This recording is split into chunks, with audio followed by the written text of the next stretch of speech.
The ancient bells of St. Bartholomew's had summoned the faithful of Little Wickham to Sunday service for over 3 centuries, their bronze voices carrying across the gentle hills with the reliability that only comes from generations of devoted care. On this particular September morning, however, their melodious call would herald something far darker than morning prayers. Miss Jane Marple adjusted her sensible grey gloves as she made her way along the cobbled church path, her keen blue eyes taking in the familiar sights of the village she had come to know so well during her month-long visit with her dear friend Dolly Bantry. The morning air carried the crisp promise of autumn, and the churchyard yew stood sentinel over weathered headstones that bore witness to centuries of village life.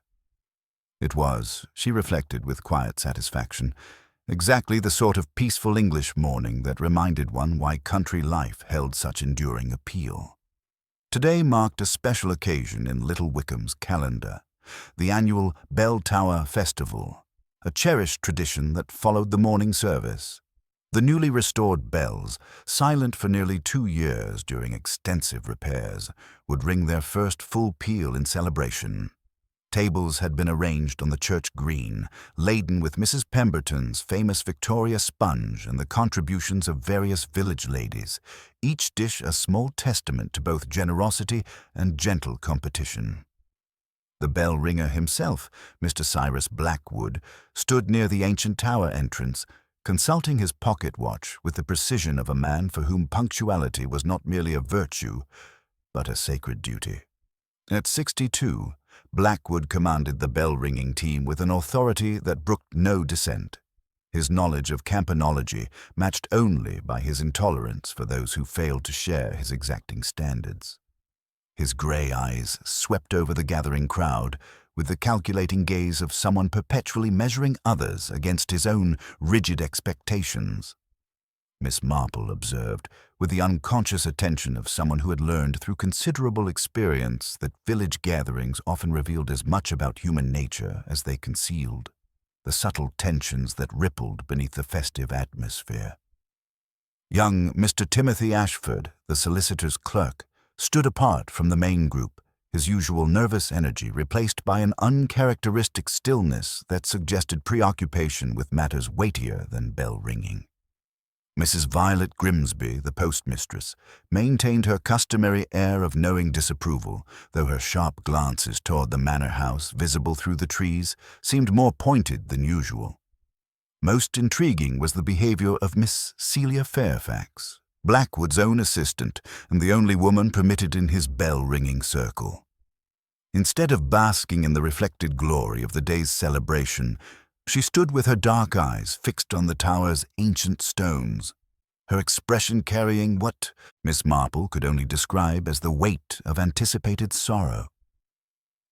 "Ladies and gentlemen," Reverend Clement called from the church steps, his voice carrying the gentle authority that had served him well through 30 years of pastoral care. "If you would gather round, Mr. Blackwood has prepared something rather special for us today."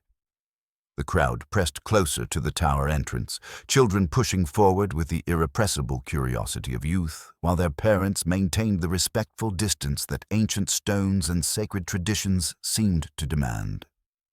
Miss Marple found herself positioned where she could observe not only the proceedings, but the faces of those around her, a vantage point that had served her well in previous encounters with the darker aspects of human nature.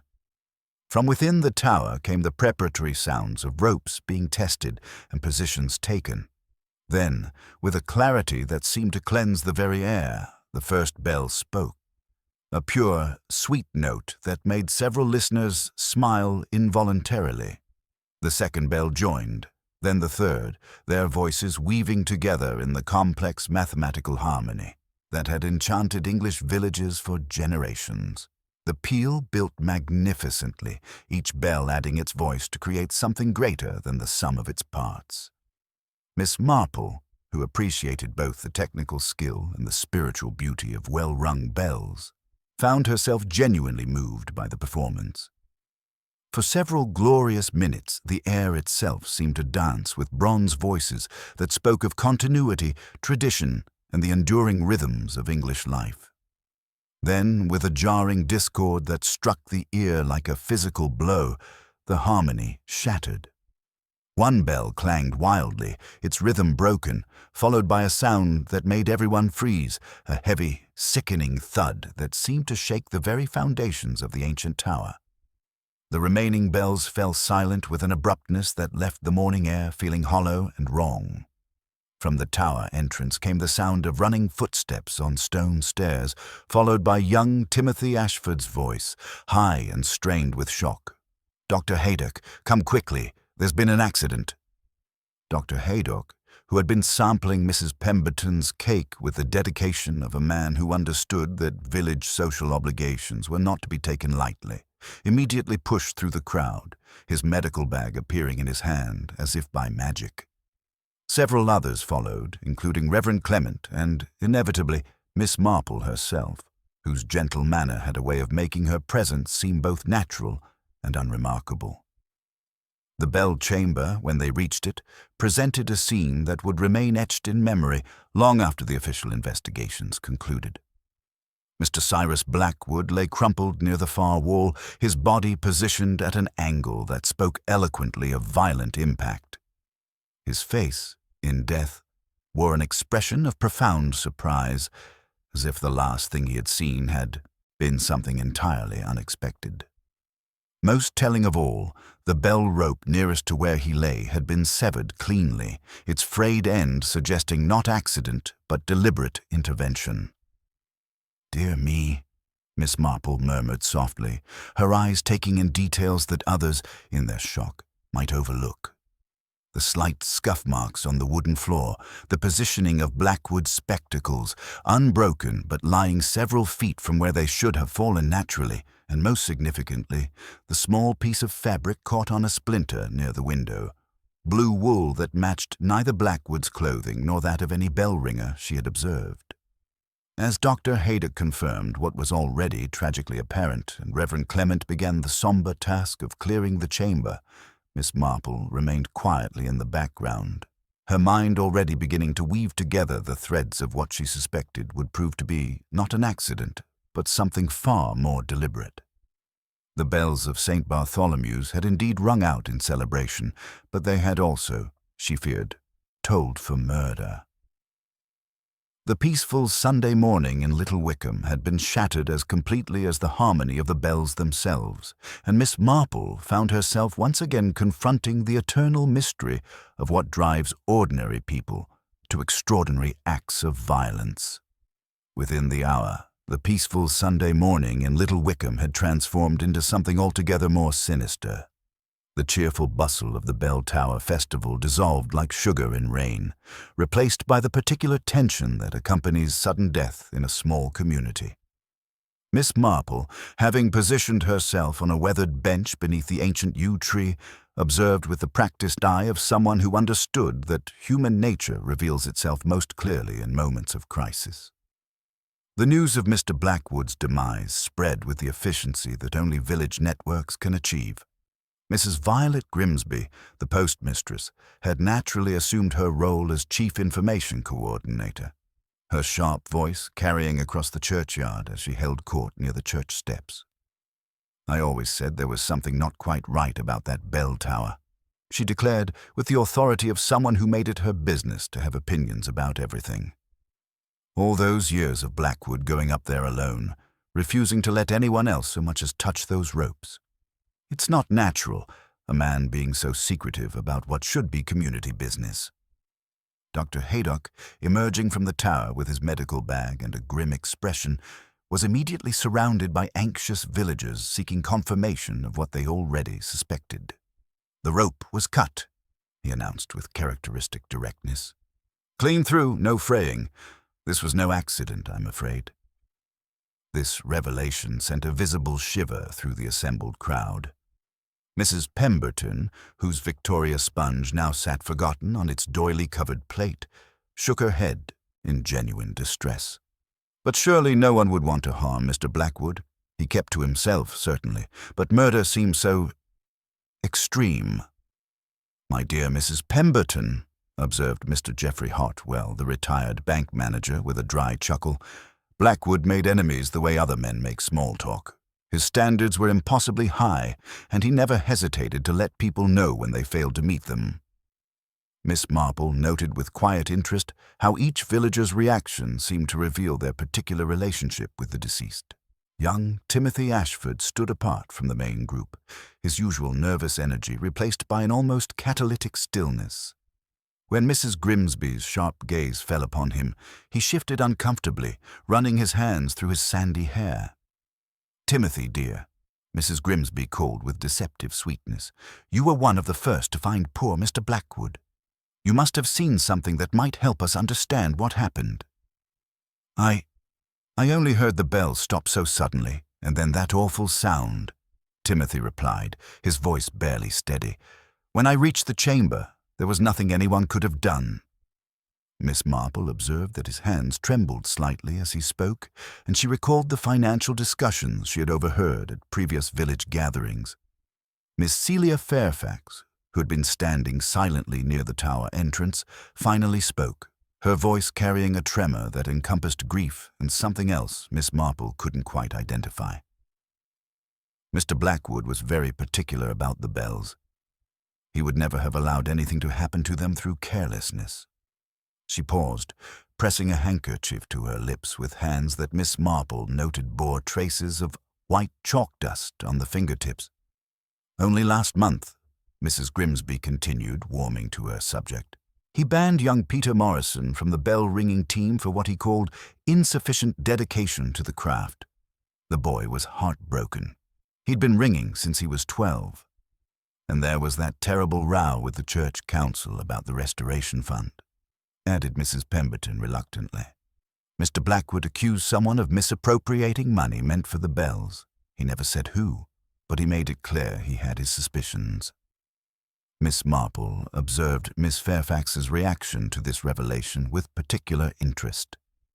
The younger woman's face had gone quite pale, and when she noticed Miss Marple's gentle gaze upon her, she managed a wan smile that failed entirely to reach her dark eyes. The sound of a motor car approaching at considerable speed announced the arrival of Inspector Slack, who emerged from his vehicle with characteristic brisk efficiency. "Right then," he announced to the assembled villagers, "I'll need to speak with everyone who was present when this unfortunate accident occurred." Miss Marple noted with quiet concern that he had already characterized Blackwood's death as an accident, despite the clear evidence of the severed rope. She suspected that the inspector's desire for a tidy conclusion might prove more powerful than his commitment to thorough investigation, a tendency that had, in her experience, occasionally led to rather unfortunate consequences. As the afternoon shadows began to lengthen across the churchyard, Little Wickham found itself transformed from a picture of English tranquility into something far more complex and dangerous. The murder of Cyrus Blackwood had not merely taken a life. It had stripped away the thin veneer of peace, revealing the intricate web of resentments and secrets that lay beneath even the most seemingly innocent of villages. The vestry of St. Bartholomew's, with its ancient oak paneling and lingering scent of beeswax polish mingled with damp stone, had been transformed into an impromptu headquarters for Inspector Slack's investigation. The inspector, a man whose confidence in his own methods consistently exceeded his actual investigative abilities, arranged a simple wooden table and chairs with the air of someone prepared to resolve the matter with admirable efficiency. Miss Marple, having offered her brief statement about hearing the bells and subsequent commotion, positioned herself quietly near the diamond-paned window, where she could observe both the proceedings and the reactions of those awaiting their turn to be questioned. Inspector Slack consulted his notebook with evident satisfaction. "Right then," he announced to the assembled villagers, "this appears to be a straightforward case of unfortunate accident. The rope gave way under strain. Poor Mr. Blackwood was caught off balance, and tragedy resulted." Dr. Haydock, who had remained to assist with the official proceedings, cleared his throat diplomatically. "Inspector, I feel I must emphasize that the rope was cut cleanly through with a sharp instrument. The fiber ends show distinct knife marks, not the gradual fraying one would expect from natural deterioration or excessive strain." "Yes, well," Slack replied with barely concealed irritation. Perhaps Blackwood himself made the cut for some maintenance purpose and miscalculated the consequences. These bell enthusiasts are always tinkering with their equipment, aren't they? Miss Marple noted with quiet interest how this theory affected the various villagers awaiting questioning. Miss Fairfax's hands, still bearing traces of white chalk dust despite the hours that had passed, tightened perceptibly in her lap, while Timothy Ashford's nervous energy manifested in an almost rhythmic tapping of his foot against the stone floor. From her position by the window, Miss Marple could observe the bell tower itself, where the afternoon sun illuminated details that had been obscured during the morning's confusion. The ancient stones seemed to hold their own secrets, and she found herself particularly intrigued by what appeared to be fresh scratches on the window-sill of the bell chamber, marks that suggested someone had climbed through rather than using the conventional entrance. Reverend Clement was called first, his gentle manner somewhat strained by the day's events. "You unlocked the tower this morning, Reverend?" Inspector Slack inquired. "The south door? Yes," the vicar replied, folding and refolding his handkerchief with nervous precision. Mr. Blackwood requested access for the festival preparations. He maintained the key to the bell chamber itself, which he preferred to keep secured when the bells were in use. So anyone could have accessed the tower stairway. In theory, yes, though Mr. Blackwood had a way of discouraging casual visitors. He valued order above all else. Miss Marple observed that Reverend Clement's hands, despite his obvious distress, remained remarkably steady, the hands of a man accustomed to providing comfort in times of crisis. When Miss Fairfax was summoned, she entered with the careful composure of someone whose emotions were held in strict check. The chalk dust on her fingertips had smudged onto her dark skirt, leaving pale crescents along the seam that spoke of recent and perhaps hasty activity. "You assisted Mr. Blackwood with the bell preparations?" Slack asked. "Yes, Inspector. I arranged the ropes, checked the mechanical components, ensured everything was properly positioned.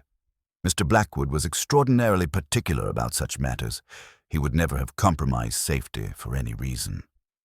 Miss Marple leaned forward slightly, her voice carrying the gentle curiosity of an elderly lady making conversation. "Chalk can be so useful with ropes, can't it, my dear? I remember watching children with their skipping ropes, quite unmanageable without proper preparation." Celia turned toward her with visible gratitude for the ordinary observation. "Yes, Miss Marple, we always used chalk to ensure proper grip. Mr. Blackwood insisted upon it." Her voice faltered slightly as she added, "He was most methodical about such things. Did you notice anything unusual during your preparations?" Inspector Slack continued. Miss Fairfax hesitated, her gaze drifting toward the window before returning to meet the inspector's eyes. "Only that the window in the bell chamber had been unlatched. I found it rather odd, as Mr. Blackwood detested draughts during ringing. Perhaps he intended to let the sound carry more clearly." Miss Marple filed away this detail alongside her earlier observation of the tiny fragment of blue wool she had noticed caught on a splinter near that very window. The fabric had been of good quality, not the coarse material of working clothes, but something finer, more consistent with a well-made cardigan or jacket. Timothy Ashford's interview proved particularly revealing, though perhaps not in ways the young man intended. He entered the vestry with the deflated appearance of someone whose strings had been suddenly cut, his usual nervous energy replaced by a peculiar stillness that spoke of profound shock or carefully controlled fear. "You discovered the body, Mr. Ashford," Inspector Slack stated. "Tell me precisely what you observed." "I was in the nave during the performance," Timothy replied, his voice barely steady. "Near the back pews, when the bells suddenly went wrong, that terrible discord, I ran toward the tower. The door to the bell chamber was—" He paused, seeming to reconsider his words. "It was open when I arrived. Mr. Blackwood was already beyond help." Miss Marple observed the careful way Timothy had phrased his account, noting the slight ink stain on his shirt cuff and the edge of what appeared to be legal foolscap protruding from his breast pocket. "It must have been terribly shocking," she murmured sympathetically. In such moments, one often notices the most unexpected details. Timothy's flush deepened. Mr. Blackwood had been concerned about certain irregularities, financial matters relating to the Restoration Fund. He had spoken to me just last week, asking about proper procedures for handling such situations. This revelation caused a visible stir among the remaining villagers. Inspector Slack leaned forward with renewed interest. Did he make specific accusations? No direct accusations, Timothy replied carefully. But he was convinced that money had been misappropriated. He said he intended to present his findings to the church council. As the afternoon shadows lengthened across the vestry floor, Miss Marple found herself constructing an increasingly complex picture of the relationships and tensions that had existed beneath Little Wickham's placid exterior.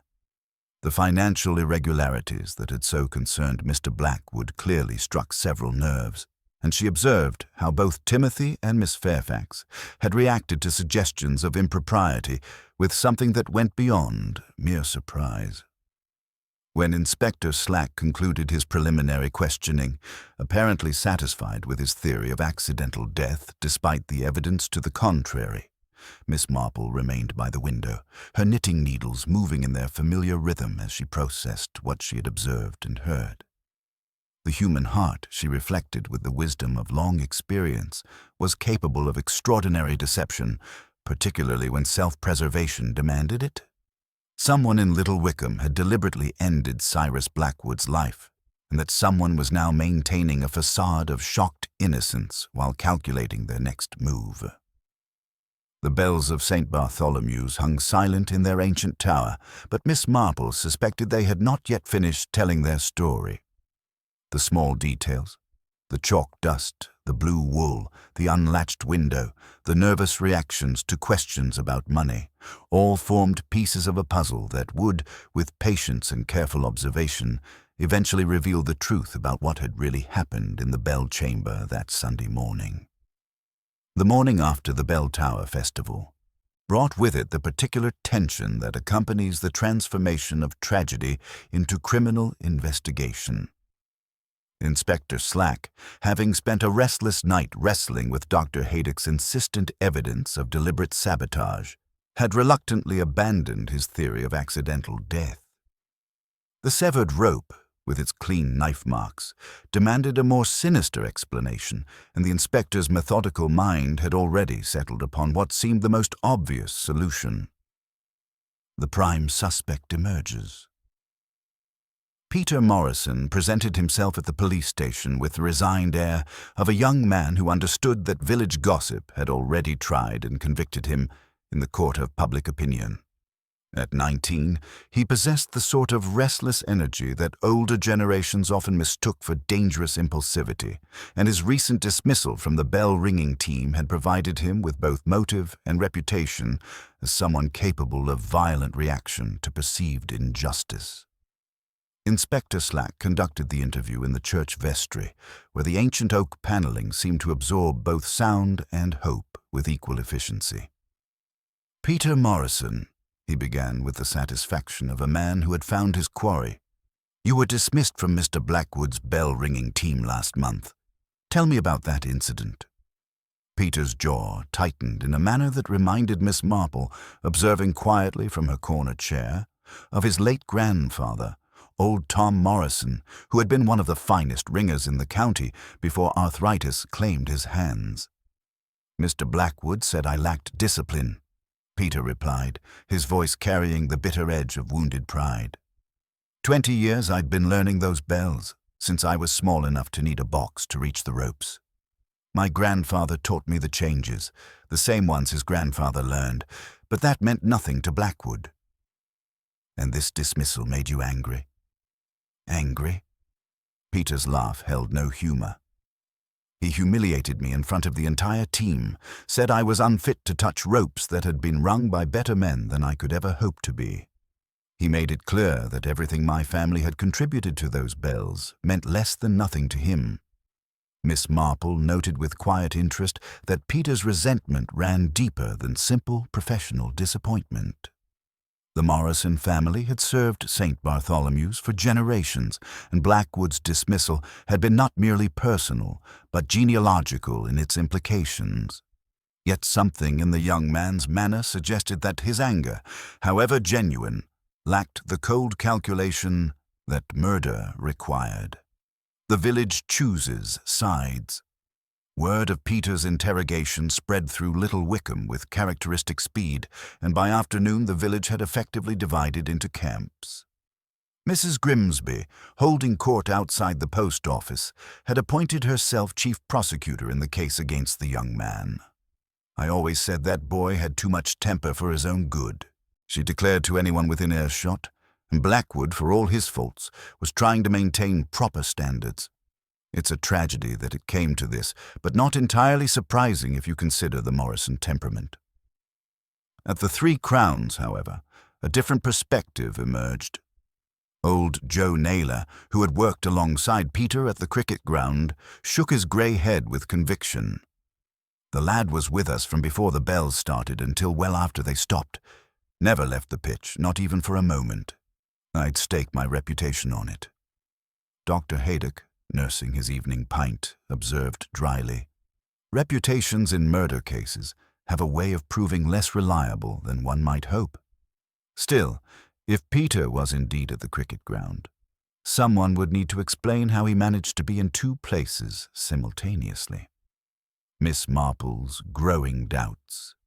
While Inspector Slack busied himself with constructing a case against the obvious suspect, Miss Marple found herself drawn repeatedly to the physical evidence that seemed to contradict the simple narrative.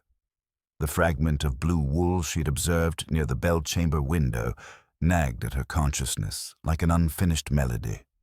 Peter Morrison's working clothes were uniformly brown and grey, practical garments suited to his apprenticeship at the village smithy.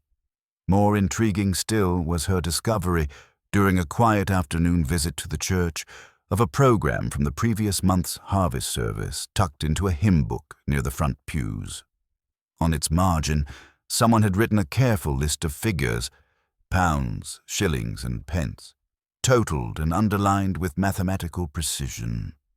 Below the sum, in the same tidy hand, appeared a single word: shortfall.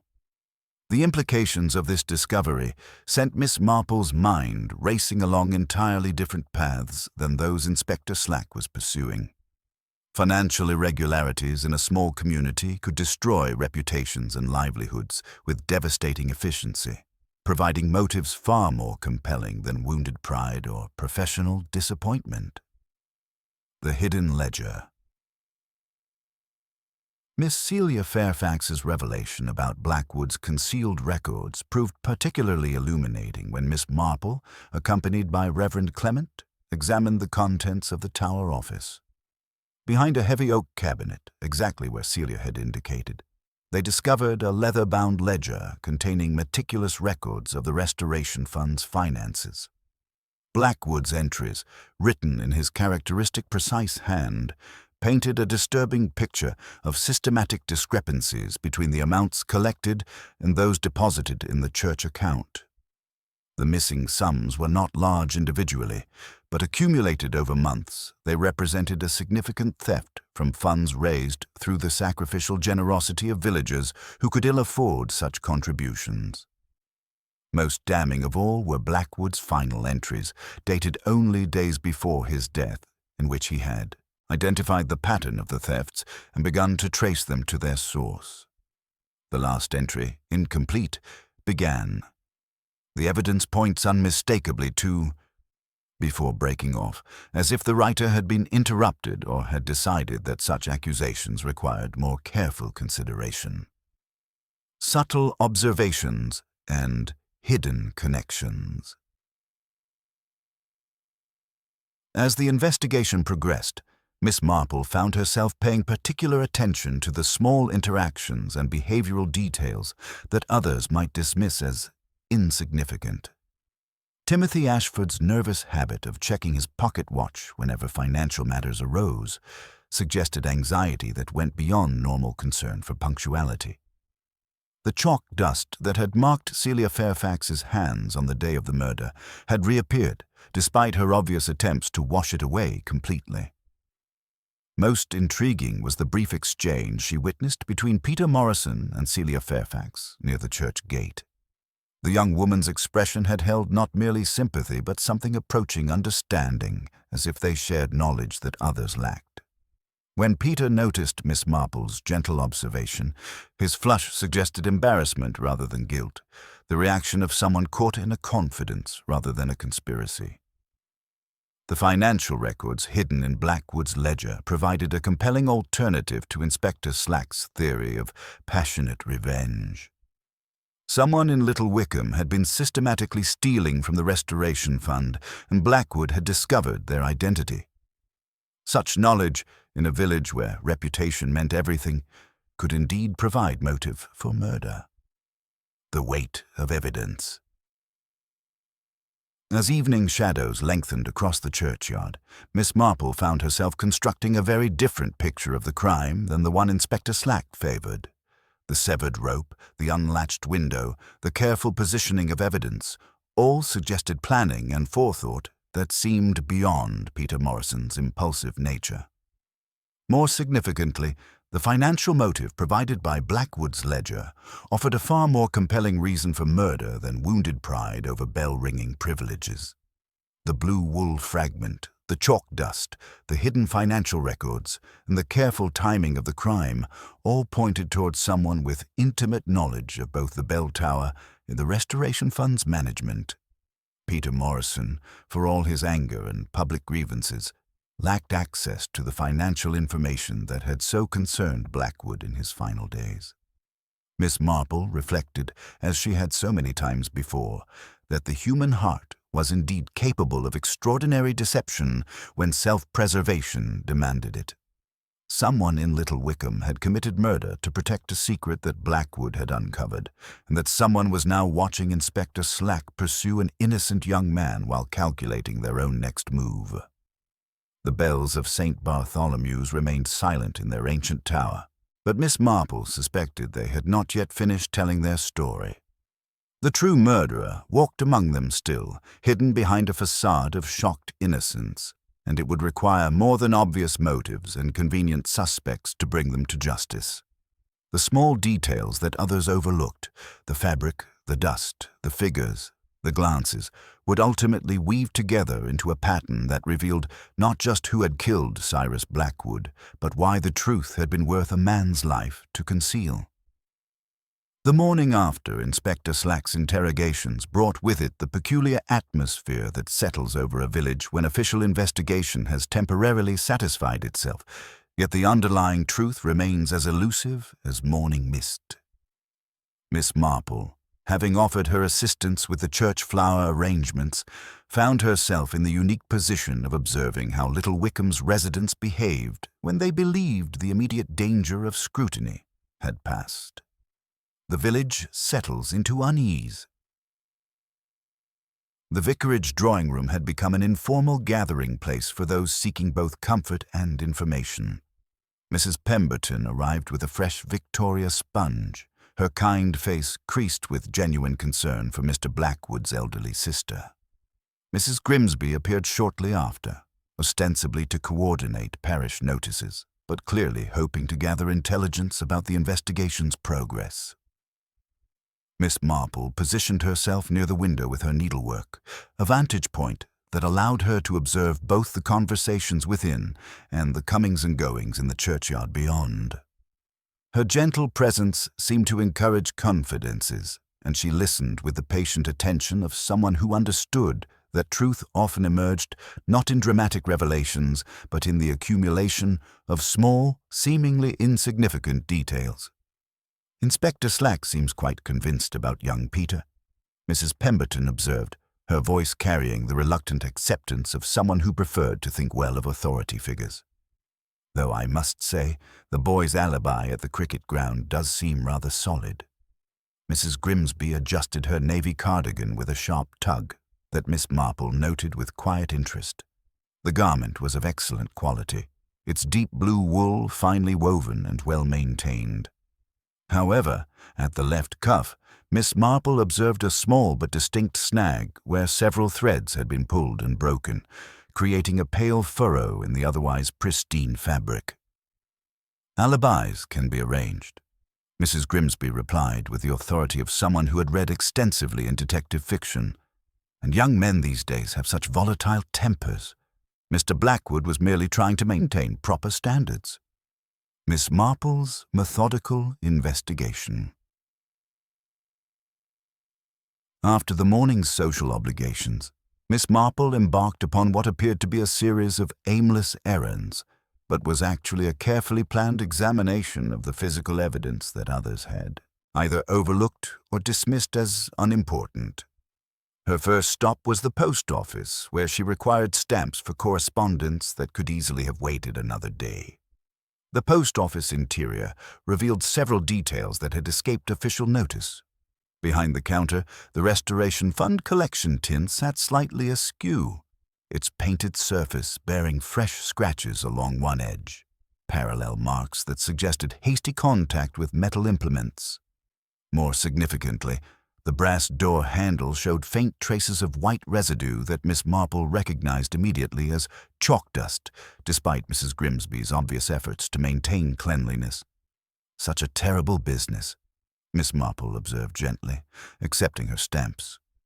"I do hope the Restoration Fund won't suffer from this tragedy. Mr. Blackwood was so devoted to ensuring every penny was properly accounted for." Mrs. Grimsby's reaction was immediate and telling. Her hands, which had been steady while handling the stamps, developed a slight tremor, and she knocked over a small display of postal cards. "Of course the funds are properly managed," she replied with unnecessary sharpness. "Mr. Hartwell and young Timothy have always been most meticulous." The bell tower revisited.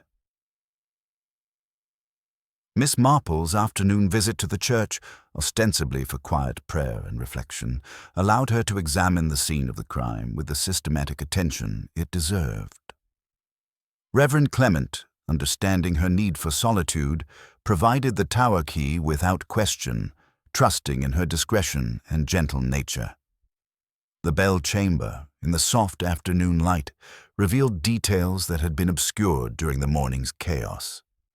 The window that Celia Fairfax had mentioned finding unlatched showed clear evidence of recent use, not merely opened for air, but as a means of entry or exit. Fresh scratches on the stone sill formed the distinctive pattern left by someone gripping the ledge while maneuvering through the narrow opening. Most significantly, Miss Marple discovered what the official investigation had missed: a small fragment of painted wood caught in a splinter near the window frame.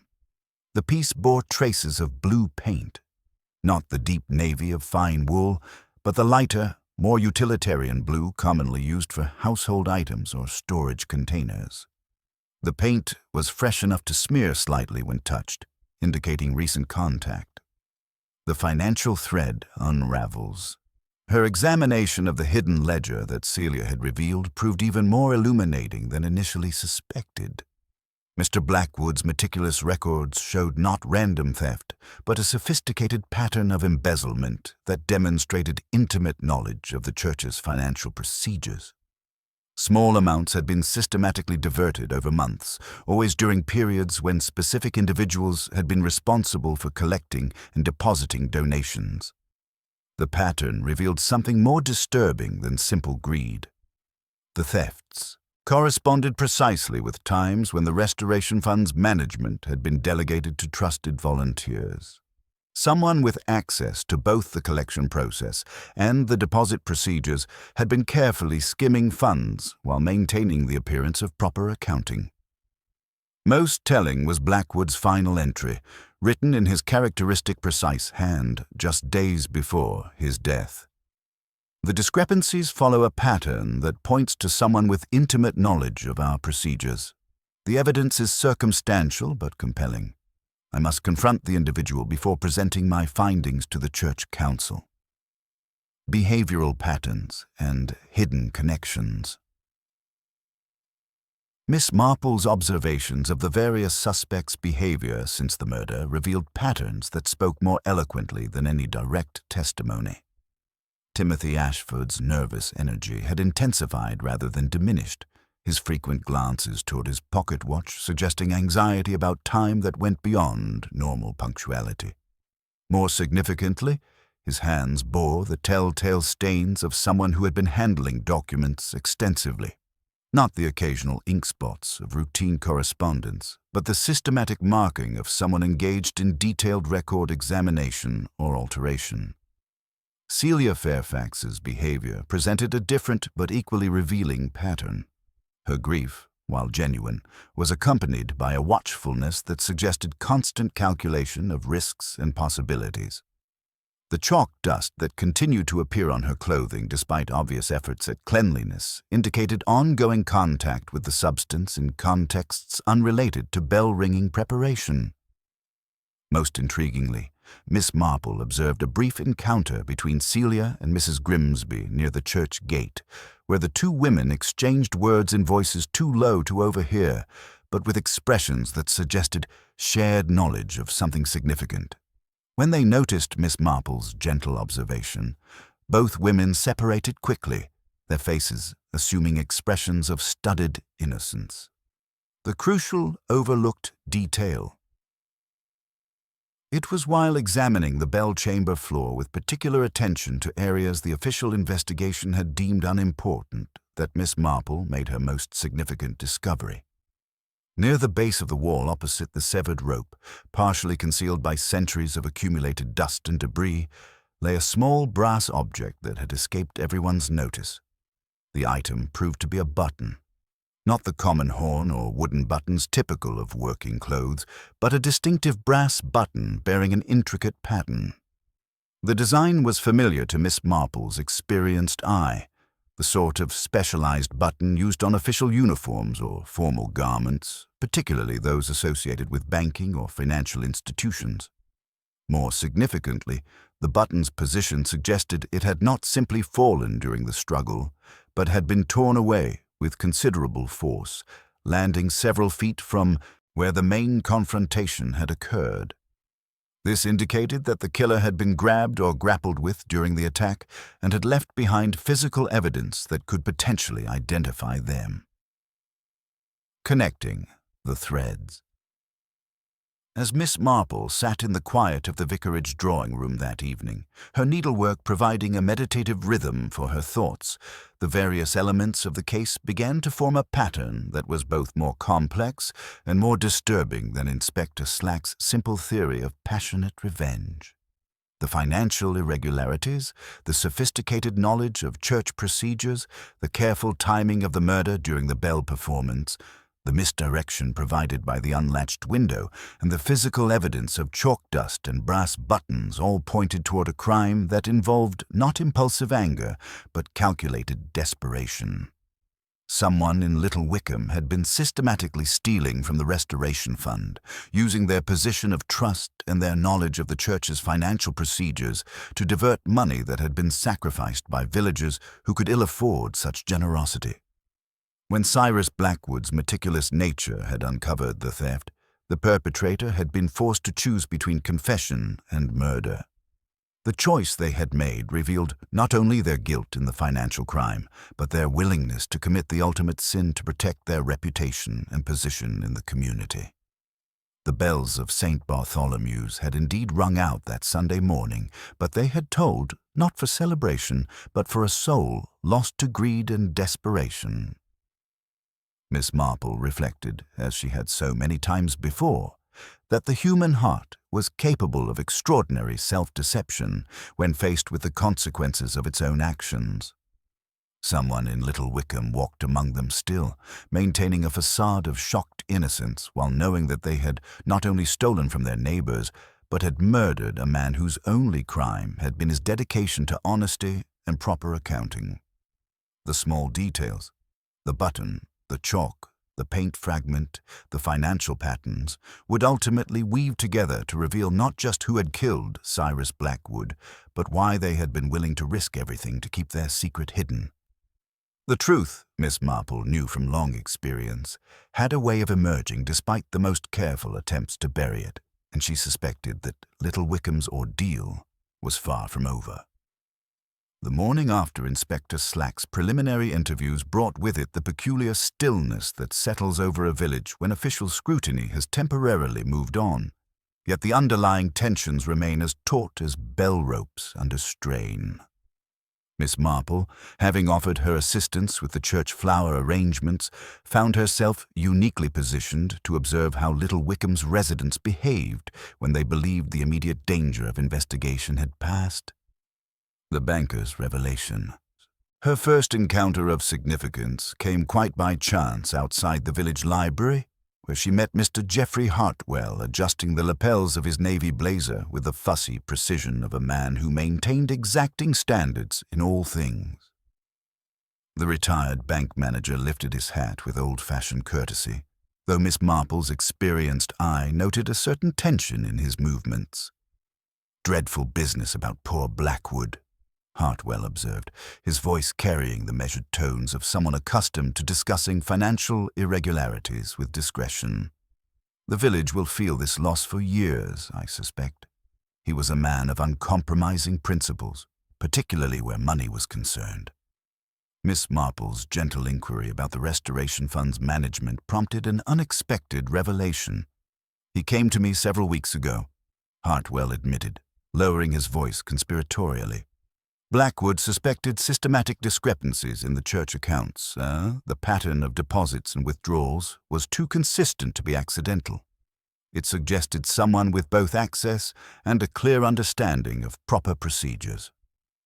As Hartwell reached to retrieve a dropped library slip, Miss Marple observed with quiet interest that his blazer bore a newly replaced button, its brass surface notably brighter than its companions. More significantly, the third button was entirely missing, leaving only a curling thread where it should have been. The remaining buttons displayed an intricate engraved pattern that Miss Marple recognized from her examination of the fragment found in the bell chamber. "You mentioned Mr. Blackwood intended to act on his suspicions?" she inquired with deceptive mildness.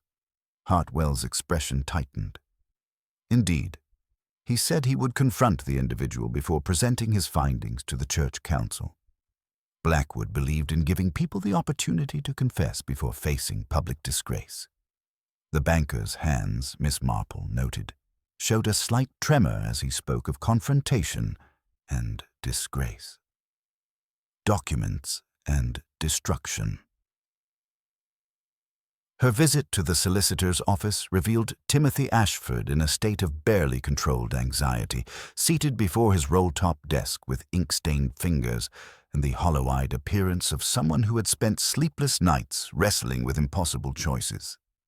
The young clerk's blotter was speckled with fresh ink stains, and beside his elbow sat a shallow tin containing the curled remains of burned papers and a paper knife still faintly smudged with soot.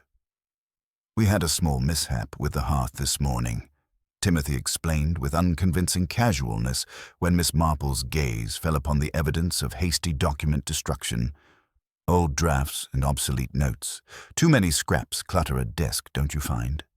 Miss Marple observed with the gentle wisdom of long experience that one inevitably burned the very thing one later discovered one needed. Timothy's flush and nervous energy suggested he feared he might indeed have destroyed something of crucial importance, or perhaps something whose destruction was itself significant. "Mr. Blackwood spoke to me about irregularities," Timothy admitted finally, his voice barely audible. "He intended to name names at the next council meeting. He wouldn't say whose name, but he seemed to enjoy the suspense, or perhaps he hoped the threat would force a confession." The postmistress under pressure. Miss Marple's afternoon visit to the post office provided the most illuminating discoveries of the day. Mrs. Grimsby maintained her characteristic brisk efficiency, but Miss Marple observed several details that had escaped official notice.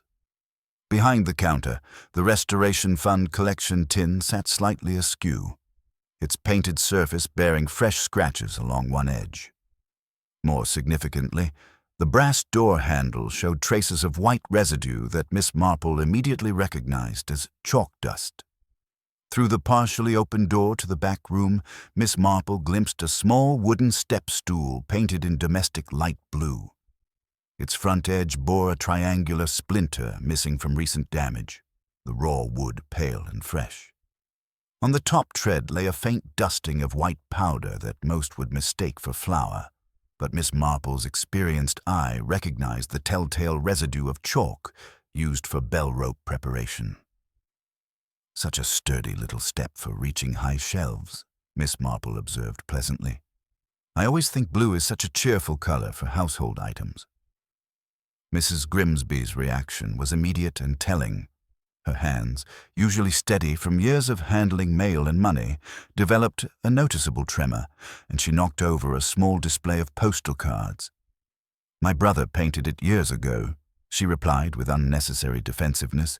"It's perfectly ordinary." Miss Marple noted that Mrs. Grimsby's navy cardigan bore the same small snag at the left cuff that she had observed previously, with several loose wool fibers caught in the damaged threads. The postmistress seemed unusually eager to steer conversation away from any mention of the Restoration Fund or its collection procedures. Celia's crucial testimony. The afternoon's most significant revelation came from Miss Celia Fairfax, whom Miss Marple encountered in the church nave arranging flowers with hands that still bore faint traces of chalk despite obvious attempts at thorough cleaning. Celia's manner suggested someone wrestling with knowledge she was reluctant to share, yet conscience demanded she reveal. "I saw someone that morning," Celia said suddenly, as if the words had been struggling to escape for days. "Before the bells rang, I came early to check the preparations. Someone was leaving through the south door. A figure in dark blue, shorter than Mr. Blackwood.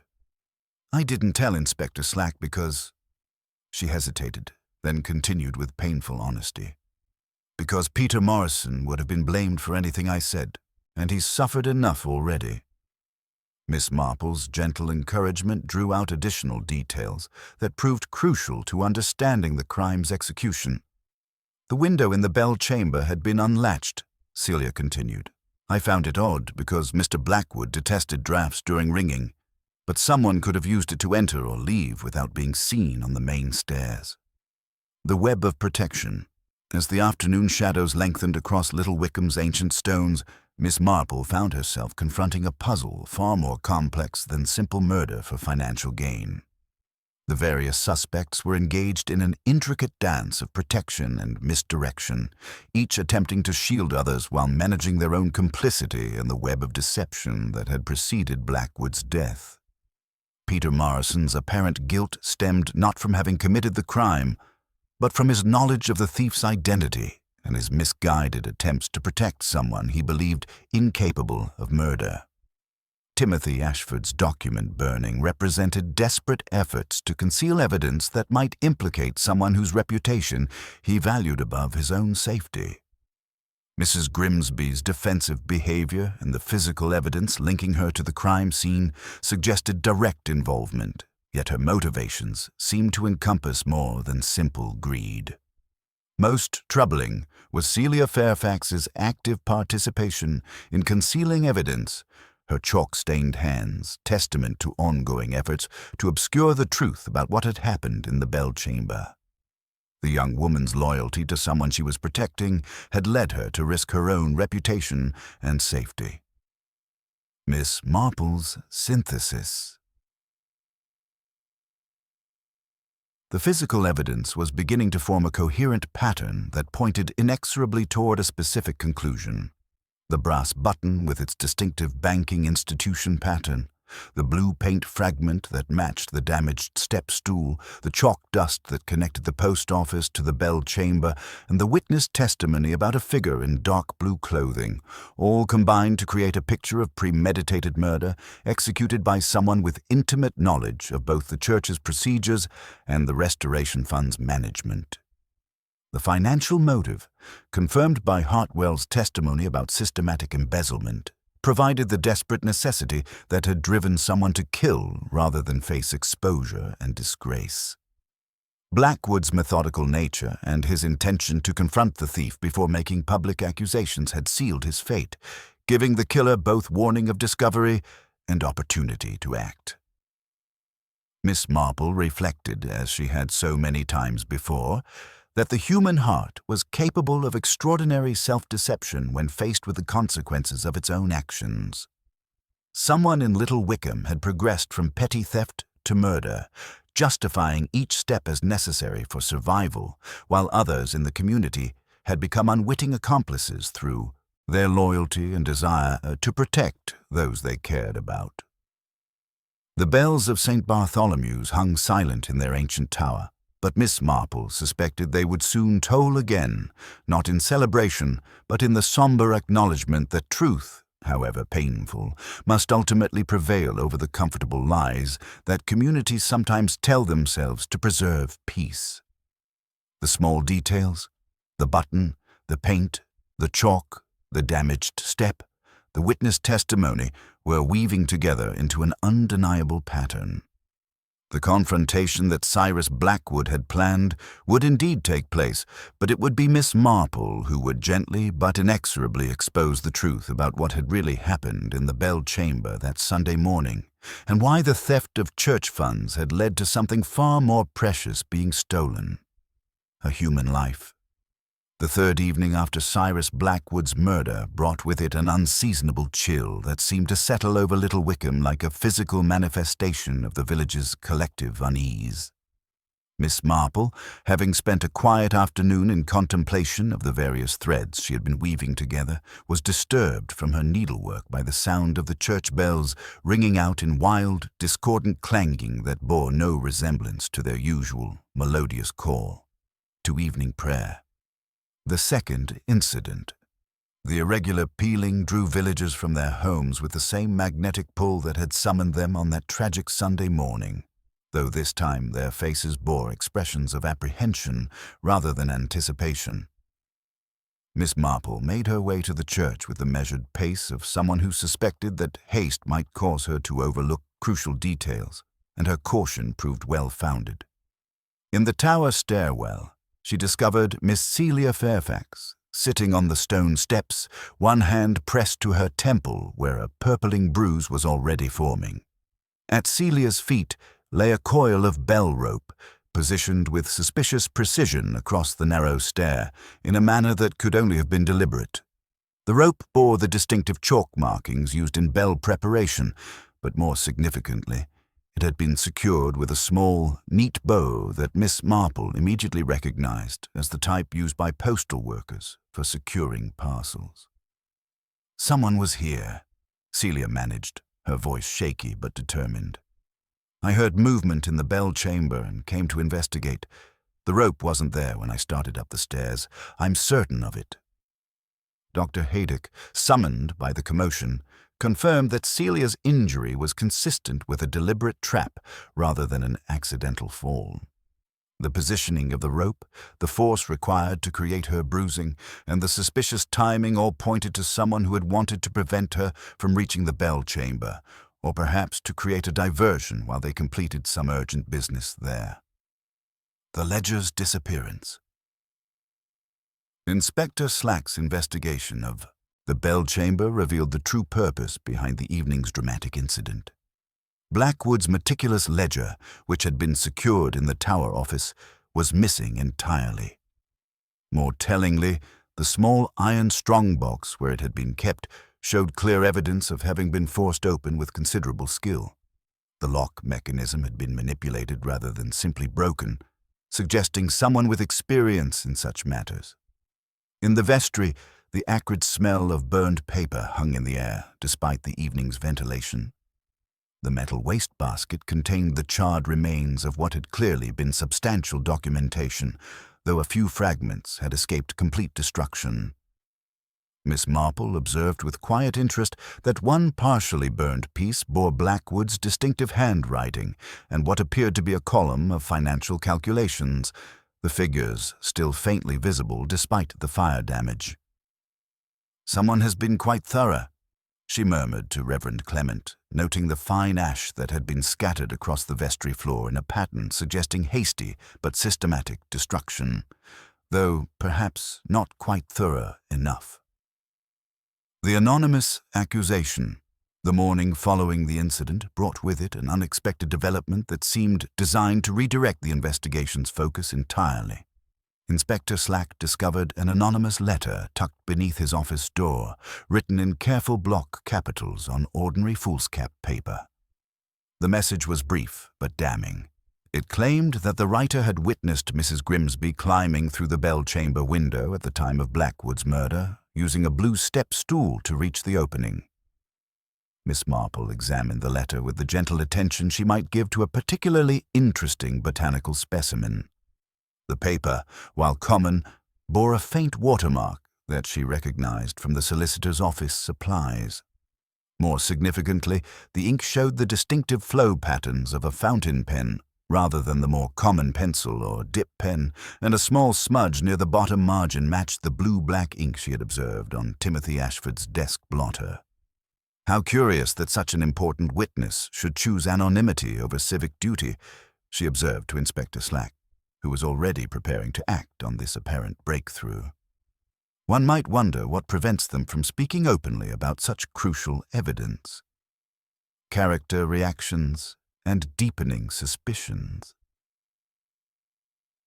Mrs. Grimsby's reaction to the anonymous accusation was immediate and visceral, her usual composed efficiency dissolving into something approaching panic.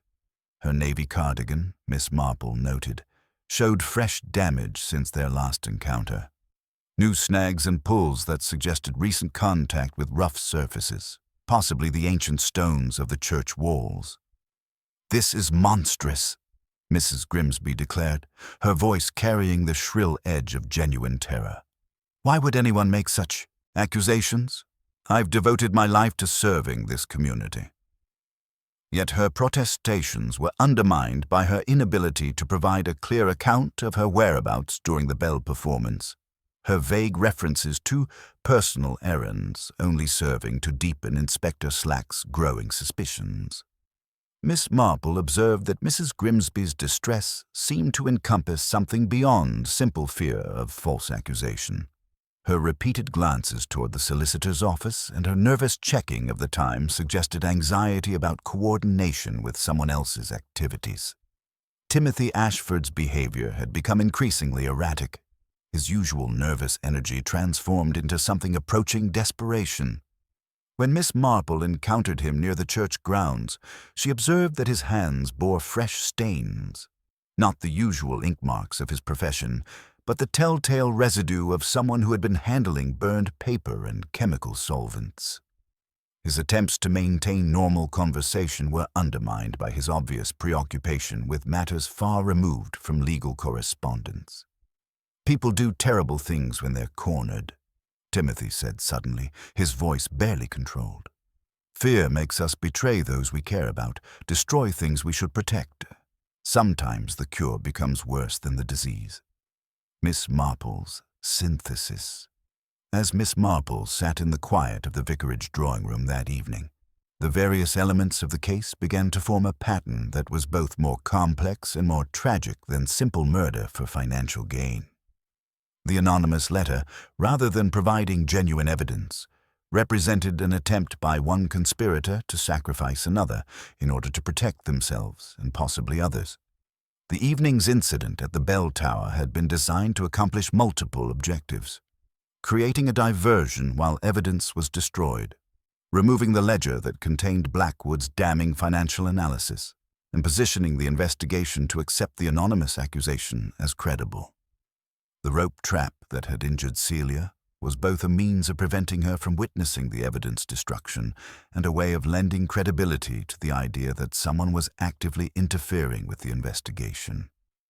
Most significantly, the systematic nature of the evidence destruction and the sophisticated misdirection represented by the anonymous letter suggested that the conspiracy involved multiple parties, each with their own vulnerabilities and motivations. Someone with access to the church's financial procedures, someone with knowledge of postal and legal practices, and someone with the physical capability to execute the murder itself, all working together to protect a secret that had grown far beyond simple embezzlement. The web of protection and betrayal. The physical evidence continued to point toward a specific sequence of events. The brass button from Hartwell's blazer found in the bell chamber, the blue paint fragment that matched Mrs. Grimsby's damaged step stool, the chalk dust that connected the post office to the scene of the crime, and now the anonymous letter written on paper from the solicitor's office with ink that matched Timothy's fountain pen. Yet Miss Marple understood that the true tragedy lay not in the identification of individual culprits, but in the recognition that Little Wickham's entire social fabric had been corrupted by the initial crime. The embezzlement had required cooperation between trusted community members, and when Blackwood's investigation had threatened to expose them, that same cooperation had evolved into conspiracy to commit murder. The anonymous letter represented the final corruption of their partnership, one conspirator's willingness to sacrifice another to save themselves. The evening's dramatic incident at the bell tower had been designed to provide the perfect opportunity for this betrayal, creating a credible scenario in which Mrs. Grimsby could be positioned as the sole perpetrator, while others escaped justice. As the bells of St. Bartholomew's hung silent in their ancient tower, Miss Marple reflected that the human capacity for self-deception was perhaps matched only by the human capacity for betrayal when survival was at stake. The second twist had indeed reinforced the true killer's deception, but it had also revealed the depth of the conspiracy and the desperation of those involved. The confrontation that Cyrus Blackwood had planned would indeed take place, but it would be Miss Marple who would gently but inexorably expose not just the identity of his killer, but the web of greed, fear, and betrayal that had transformed a peaceful English village into something far darker. The small details, the rope knots, the ink stains, the timing of events, the careful positioning of evidence were all weaving together into an undeniable pattern that would soon reveal the truth about what had really happened in Little Wickham and why the theft of church funds had led to something far more precious being stolen, the trust that held a community together. The morning after the dramatic incident at the bell tower found Miss Marple in a state of quiet determination, her needles moving with the measured rhythm of someone whose mind was engaged in calculations far more complex than the simple pattern emerging from her yarn. The anonymous letter, rather than clarifying matters as Inspector Slack believed, had provided her with the final piece needed to understand not just who had committed murder, but how the various conspirators were now turning against one another in their desperation to escape justice. The careful architecture of truth. Miss Marple's approach to exposing the guilty required the sort of delicate psychological maneuvering that she had perfected through decades of observing human nature under stress. Rather than confronting her suspects with direct accusations, a method that often allowed the guilty to prepare defensive responses, she chose to create a series of seemingly innocent encounters that would force each conspirator to reveal themselves through their own reactions to carefully planted suggestions. Her strategy was elegantly simple. She would engage each suspect individually, presenting them with evidence and observations that would seem to point toward their guilt, while simultaneously offering them the opportunity to implicate their confederates. The guilty, she knew from long experience, inevitably betrayed themselves not through what they said, but through what they failed to say convincingly. The solicitor's nervous confession. Her first deliberate encounter was with Timothy Ashford, whom she found in his office attempting to restore order to files that bore clear evidence of hasty reorganization. The young man's hands, she noted with interest, had been scrubbed so thoroughly that the skin appeared raw, yet faint traces of ink stains remained embedded beneath his fingernails, the sort that came from handling documents extensively under stress.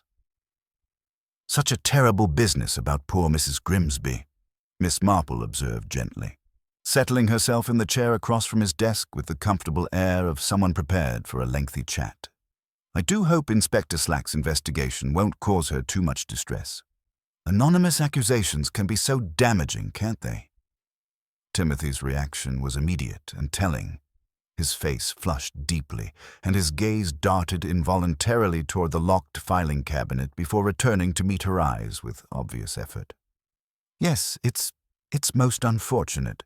I'm sure the inspector will get to the truth eventually." Miss Marple's knitting needles clicked softly as she observed his discomfort with the gentle attention of someone who understood that guilt often revealed itself in the smallest gestures. "I've been wondering about that anonymous letter," she continued conversationally.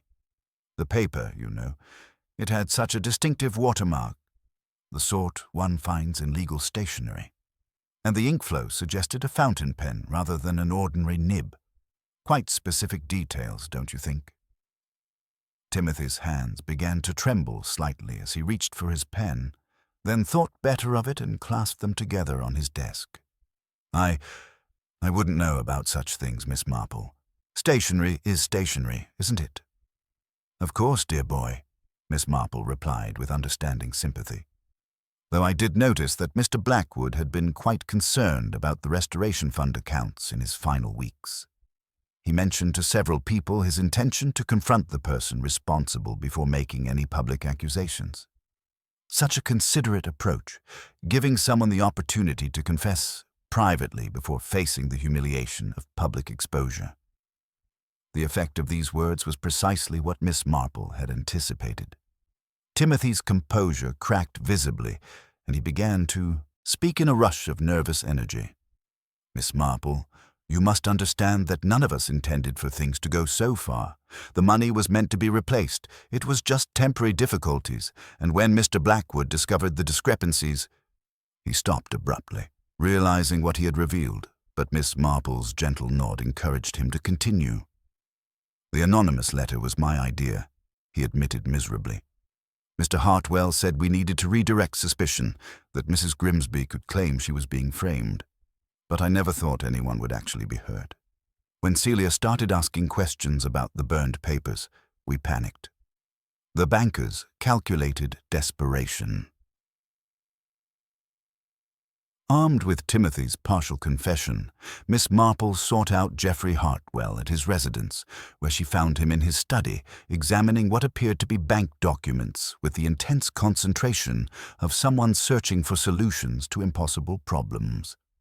His usual impeccable appearance showed subtle signs of strain. His tie slightly askew, his collar bearing faint perspiration stains despite the cool morning air.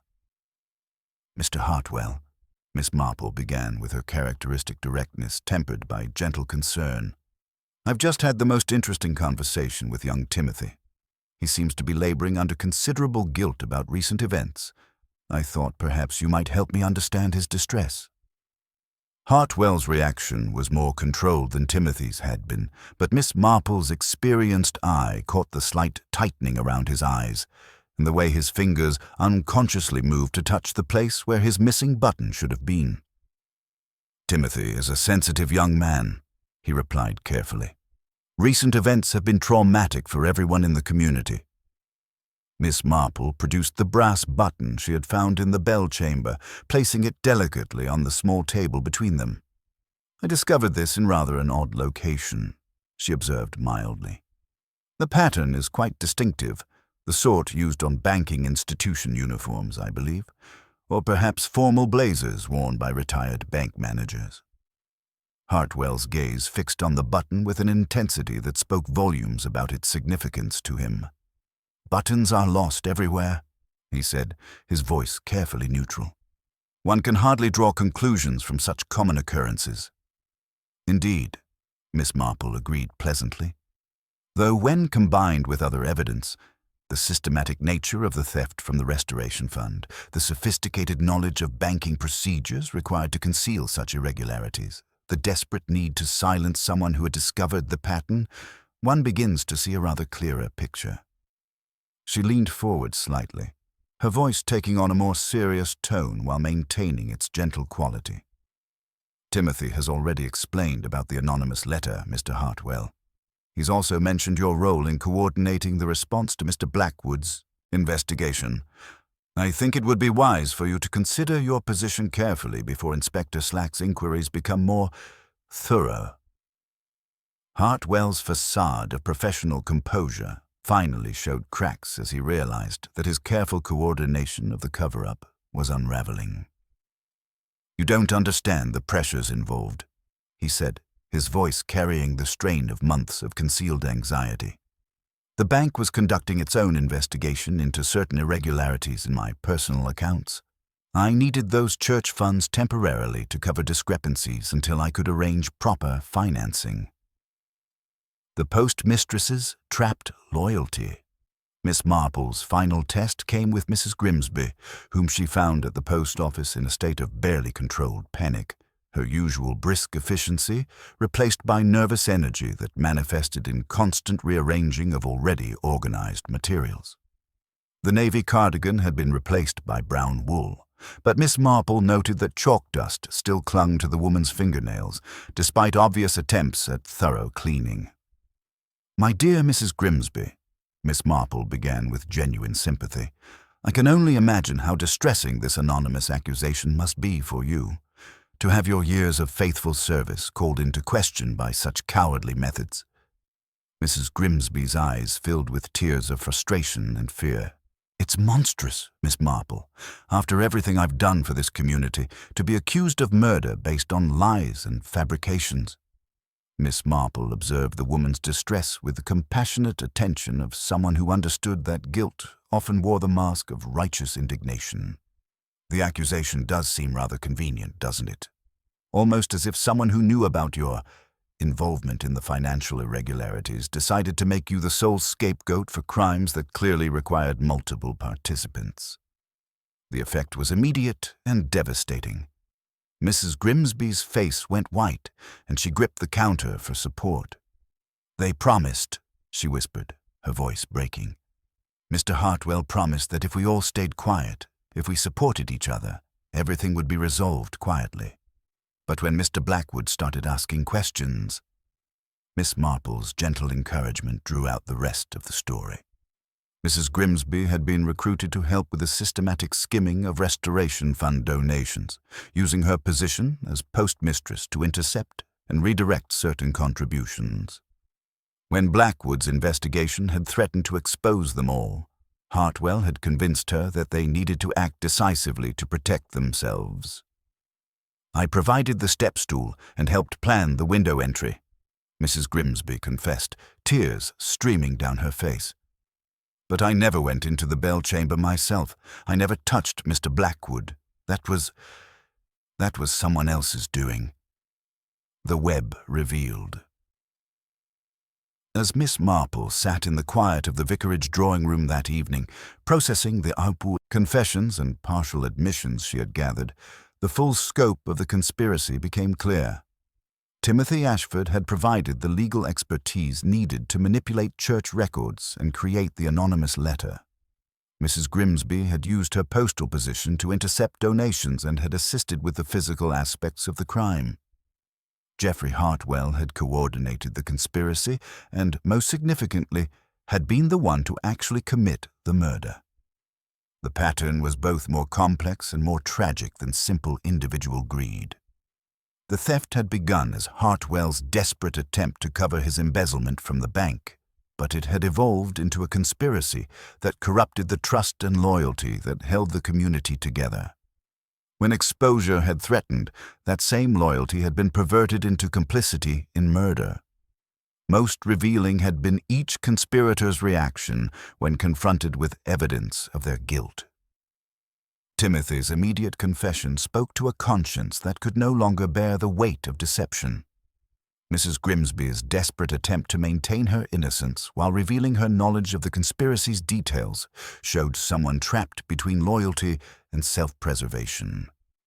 Hartwell's controlled responses and careful deflection revealed the calculating mind that had orchestrated both the theft and the murder. The final preparation. The psychological tests had served their purpose, providing Miss Marple with not only confessions, but understanding of the relationships and motivations that had driven ordinary people to extraordinary crimes. The conspiracy was unraveling as each member realized that their confederates were prepared to sacrifice them to save themselves. Tomorrow would bring the final confrontation, when all the evidence, physical and psychological, would be laid before Inspector Slack, and the conspirators would be forced to face the consequences of their actions. The bells of St. Bartholomew's would ring again, but they would toll for justice rather than celebration, marking the end of a deception that had corrupted the very heart of Little Wycombe's community. Miss Marple reflected, as she had so many times before, that the human capacity for self-deception was matched only by the human need for confession when guilt became unbearable. The careful, psychological pressure she had applied had revealed not just who had committed crimes, but why they had been willing to risk everything to conceal their actions. The small details, buttons, chalk dust, ink stains, nervous gestures, had woven together into an undeniable pattern that would soon bring the truth to light, however painful that truth might prove to be. The morning after the dramatic incident at the bell tower found Miss Marple in quiet consultation with Reverend Clement, her gentle manner concealing the careful, psychological strategies she had been developing throughout her investigation. The time had come, she explained to the vicar, for what she termed a proper memorial to Mr. Blackwood, a gathering that would serve both pastoral and investigative purposes with the delicate precision that characterized her approach to exposing human frailty. The memorial gathering. By late afternoon, Miss Marple had arranged, with Reverend Clement's tactful assistance and Inspector Slack's grudging consent, a small memorial service in St. Bartholomew's nave. Nothing formal, she assured them, merely a few moments where those most affected by recent events might hear a modest touch rung in Cyrus Blackwood's memory. It would be good for the village's healing, the vicar observed. It would be useful for revealing truth, Miss Marple reflected privately, noting how Inspector Slack's constable positioned himself discreetly in the shadow of the side aisle. They came at the appointed time with the careful self-possession of people determined to behave well under scrutiny. Geoffrey Hartwell arrived immaculate save for that tellingly bright new button on his blazer, offering solemn condolences with banker's precision. Mrs. Grimsby appeared in her brown cardigan, mouth tight with suppressed anxiety, her gloves unable to conceal the faint crescent of chalk still lodged beneath one nail despite her obvious attempts at thorough cleaning. Timothy Ashford looked as if he had slept little, his fountain pen clipped to his pocket like a talisman of his professional identity.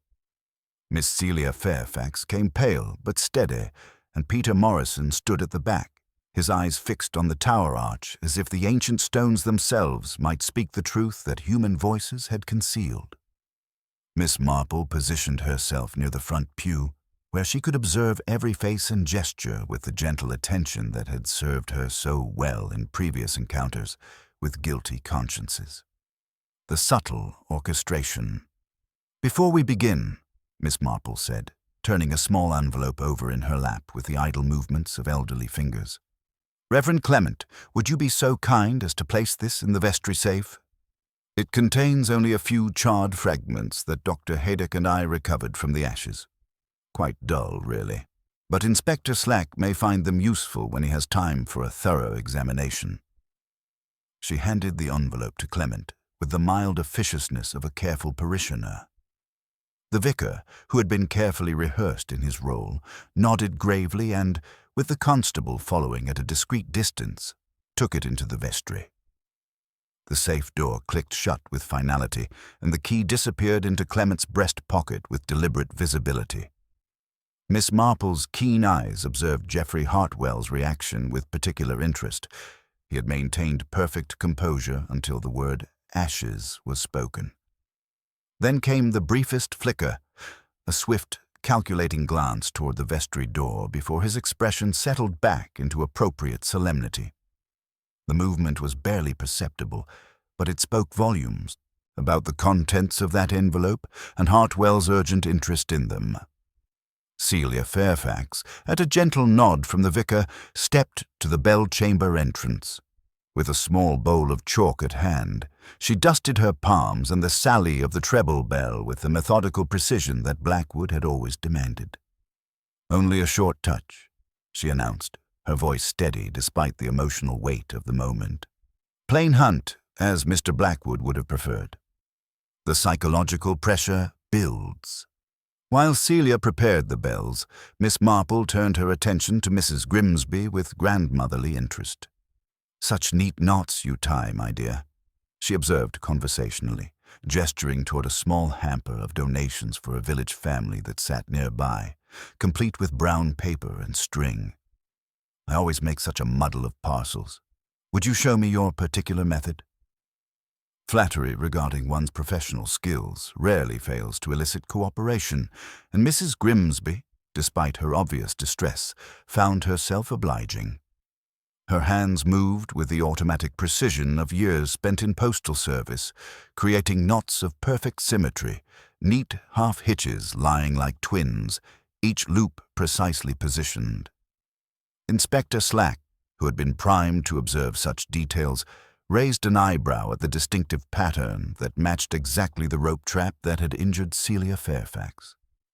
The bells began their measured progression, their ancient mathematics providing comfort even in grief. Miss Marple listened with appreciation, then, as had been carefully arranged, Celia allowed one bell to lag slightly. The resulting discord, brief but jarring, split the air like a physical blow. The reactions were everything Miss Marple had hoped to observe.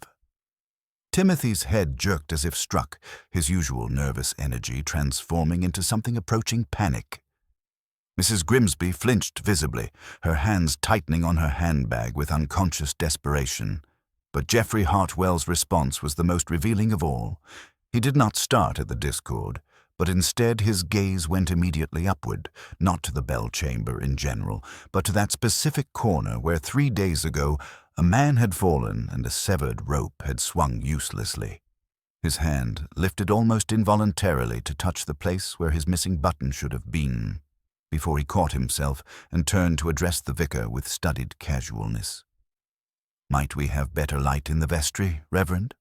Hartwell inquired with the smooth authority of someone accustomed to managing financial consultations. "I promised to review the investment schedule for the church accounts. Purely in an advisory capacity, of course," he added for Inspector Slack's benefit. "Certainly," Clement replied with pastoral accommodation, "though I'm afraid the key is occupied with Miss Marple's envelope just now. It must wait until after the memorial touch." He settled back into his pew, the key conspicuously visible against his white collar. The evidence emerges. As the bells continued their memorial peal, Miss Marple leaned toward Timothy with the concerned attention of a grandmother worried about a troubled grandchild. "My dear boy," she murmured softly, "it is such a mercy that some of Mr. Blackwood's writing survived the fire.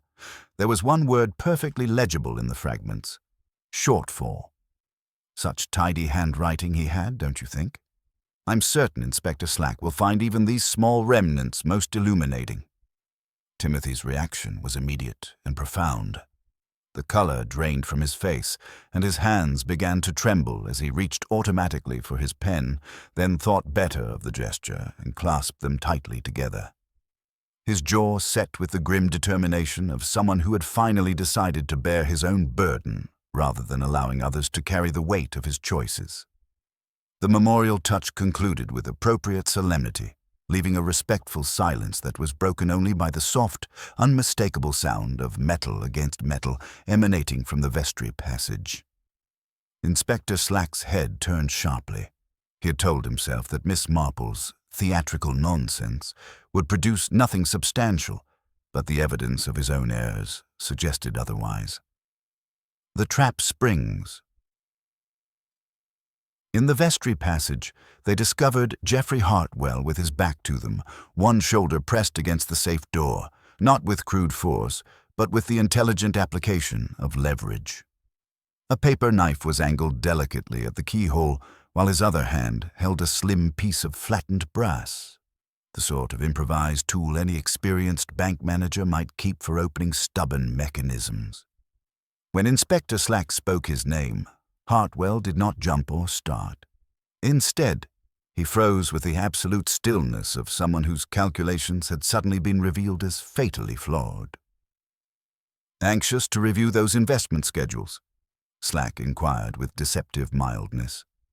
Hartwell turned slowly, the paper knife lowering immediately as his professional smile slipped into place. Reverend Clement's lock has always been troublesome, he explained with practiced smoothness. I was concerned about the security of whatever Miss Marple had entrusted to it. Old habits from my banking days, one develops an instinct for protecting important documents. In my experience, Slack observed, noting the faint smear of graphite now visible on Hartwell's thumb, old habits can indeed prove troublesome. Miss Marple appeared at the vestry threshold, her expression carrying not triumph, but the quiet sadness of someone who had witnessed this particular human tragedy too many times before. How thoughtful of you to be concerned about my little packet, Mr. Hartwell. One might almost think you were worried about what names might still be legible among those ashes. She peered at his stained thumb with grandmotherly concern. Dear me, such marks from the lock. Mechanism. I find graphite can be quite stubborn to remove. The complete revelation, the psychological pressure that Miss Marple had so carefully orchestrated, finally achieved its purpose.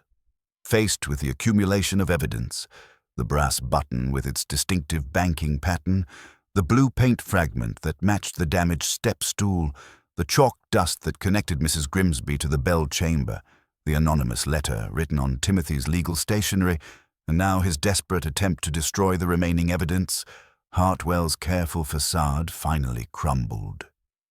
This is absurd, he said, but his voice carried the hollow ring of defeated protest rather than righteous indignation.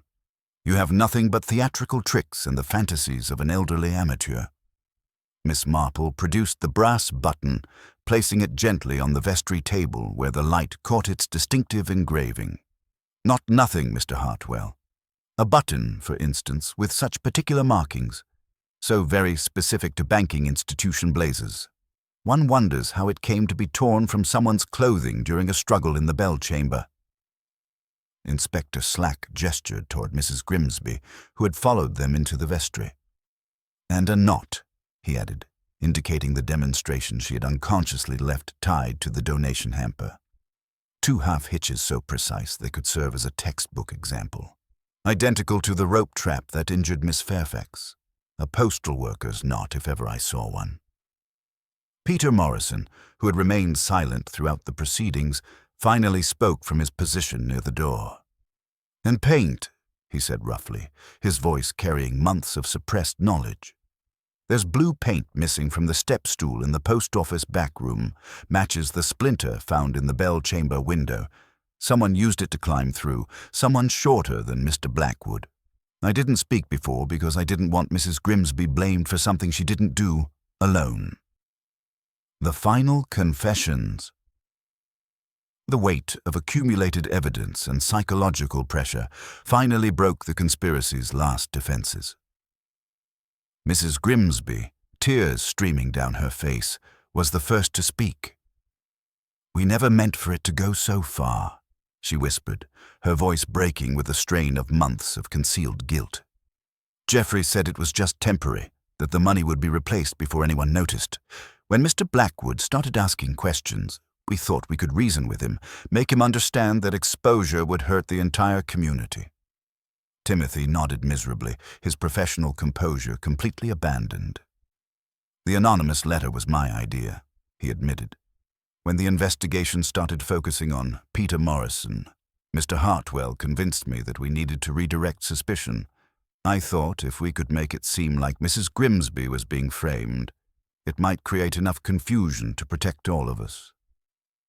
Geoffrey Hartwell straightened with the dignity of a man who recognized that further deception was impossible.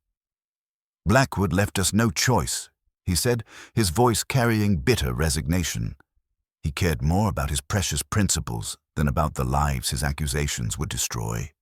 The bank was already investigating irregularities in my personal accounts. Exposure of the church fund embezzlement would have meant complete ruin. Miss Marple's gentle voice cut through the confessions with quiet authority.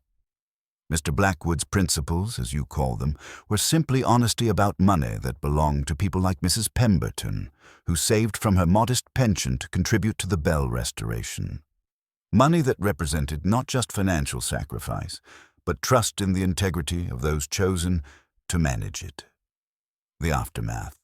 As Inspector Slack began the formal arrest procedures, Miss Marple observed the final psychological revelations that confirmed her understanding of the case.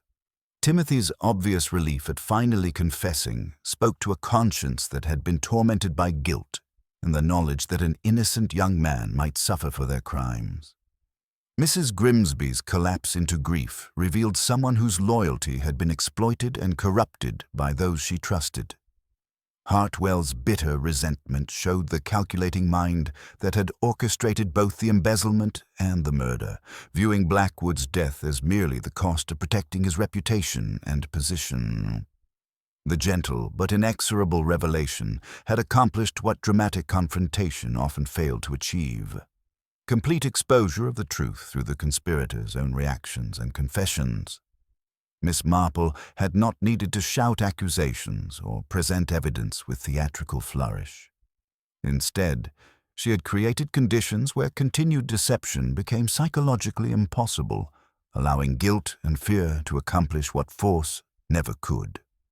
As the formal proceedings continued, Miss Marple remained in the vestry, her hands folded peacefully over her needlework. The human heart, she reflected with the wisdom of long experience, was indeed capable of extraordinary self-deception, but it was ultimately no match for the human need for truth when the weight of secrets became unbearable. The bells of St. Bartholomew's hung silent in their ancient tower, but they would ring again.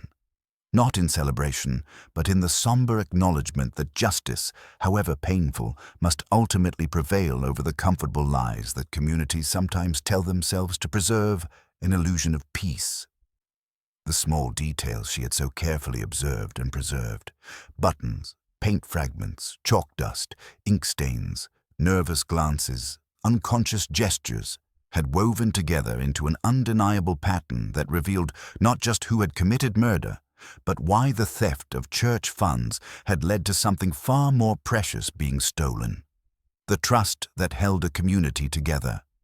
The truth had emerged not through force or accusation, but through the patient application of psychological pressure that made continued deception impossible.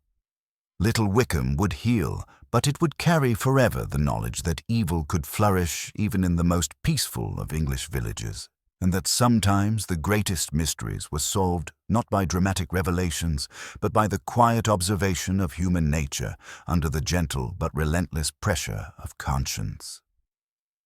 The pale September morning that followed the arrests settled over Little Wickham with the particular quietness that comes after revelation. Not the heavy silence of secrets, but the thoughtful hush of a community beginning to understand what it had witnessed. Miss Marple found herself in the vicarage drawing-room with Dolly Bantry, watching through diamond-paned windows as the village began its careful return to the rhythms of ordinary life, though she suspected that ordinary would carry a different meaning now. The complete pattern revealed. Inspector Slack arrived with the county detectives to finalize his reports, his earlier skepticism replaced by the grudging respect of a man who had learned something valuable about the psychology of guilt. "Your methods proved remarkably effective, Miss Marple," he admitted, settling his cap with the satisfaction of a case properly concluded. "Though I confess I still don't entirely understand how you knew they would confess."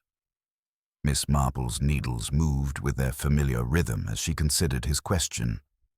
"People carry their guilt like stones in their pockets, Inspector. Eventually, the weight becomes unbearable, and they seek relief through confession. One simply needs to create conditions where that relief becomes possible rather than threatening." The complete picture that had emerged painted a tragedy of escalating deception that had transformed 3 respected villagers into conspirators and murderers. Geoffrey Hartwell's embezzlement from his banking position had created the desperate need for funds that led him to recruit Mrs. Grimsby and Timothy Ashford into systematic theft from the Restoration Fund. Mrs. Grimsby's postal position allowed her to intercept donations before they reached official records, while Timothy's legal expertise enabled manipulation of church documentation. Mr. Blackwood's meticulous nature made discovery inevitable. Miss Marple explained to the assembled officials. His warning that he intended private confrontation before public exposure provided them with both motive and opportunity. They used his own dedication to the bells as the instrument of his destruction. The physical execution had required careful coordination. Mrs. Grimsby provided the blue step stool that enabled window access, her postal expertise with knots essential for both the rope trap and the precise cutting of the bell rope. Hartwell entered during the bell preparation, confronting Blackwood in the chamber where his refusal to compromise his principles sealed his fate. The brass button torn during their struggle, the chalk dust connecting the post office to the scene, the blue paint fragment, all had woven together into an undeniable pattern of premeditated murder. Individual reckonings. Peter Morrison, vindicated but bearing the weight of undeserved suspicion, found quiet purpose in tending the churchyard roses. When Miss Marple encountered him there, his hands steady despite his ordeal, he spoke with the measured wisdom of someone who had learned difficult truths about human nature. "I suspected about the money," he admitted, his voice carrying new maturity. "Mr. Blackwood had asked me to watch for irregularities, knowing I'd been studying accounting. I saw the patterns, but never imagined they'd lead to murder. When I realized Mrs. Grimsby was involved, I couldn't bring myself to speak against her. She'd been kind when others weren't." Miss Celia Fairfax, her grief complicated by guilt over her silence, approached Miss Marple near the church steps. "I saw Mr. Hartwell leaving the tower that morning," she confessed. "He was adjusting his blazer, wiping something from the lapel. But he seemed so respectable, so above suspicion. I convinced myself it meant nothing. It takes considerable courage to see what one wishes not to believe," Miss Marple replied gently, "and even greater courage to speak of it afterward when speaking might have prevented further harm." Timothy Ashford, hollow-eyed but somehow lighter for his confession, had cooperated fully with authorities. His relief at finally unburdening his conscience was evident, though Miss Marple suspected he would carry the weight of his choices for years to come. Mrs. Grimsby, weeping with the desperate grief of someone whose loyalty had been exploited and corrupted, faced her charges with the broken dignity of a woman who understood she had betrayed not just the law, but the community that had trusted her. The village learns to heal. Reverend Clement, his pastoral instincts guiding the community through its crisis, convened meetings that were exercises in practical wisdom rather than dramatic reconciliation. New procedures were established for the Restoration Fund. Paired stewards, dual signatures for all transactions, accounts displayed publicly beside parish notices. It was not vengeance but housekeeping, the quiet work of rebuilding trust through transparency. Mrs. Pemberton appeared at the church green with her Victoria sponge, this time accompanied by contributions from villagers who had never before submitted baked goods to public judgment. The gesture spoke of a community learning to share responsibility rather than leaving it to established authorities whose respectability had proven insufficient protection against temptation. "We were wrong to trust so completely without watching," Mrs. Pemberton observed to Miss Marple as they arranged flowers in the nave. "But we were also wrong to suspect so quickly without evidence. Perhaps wisdom lies in finding the balance between faith and vigilance." The bells ring again.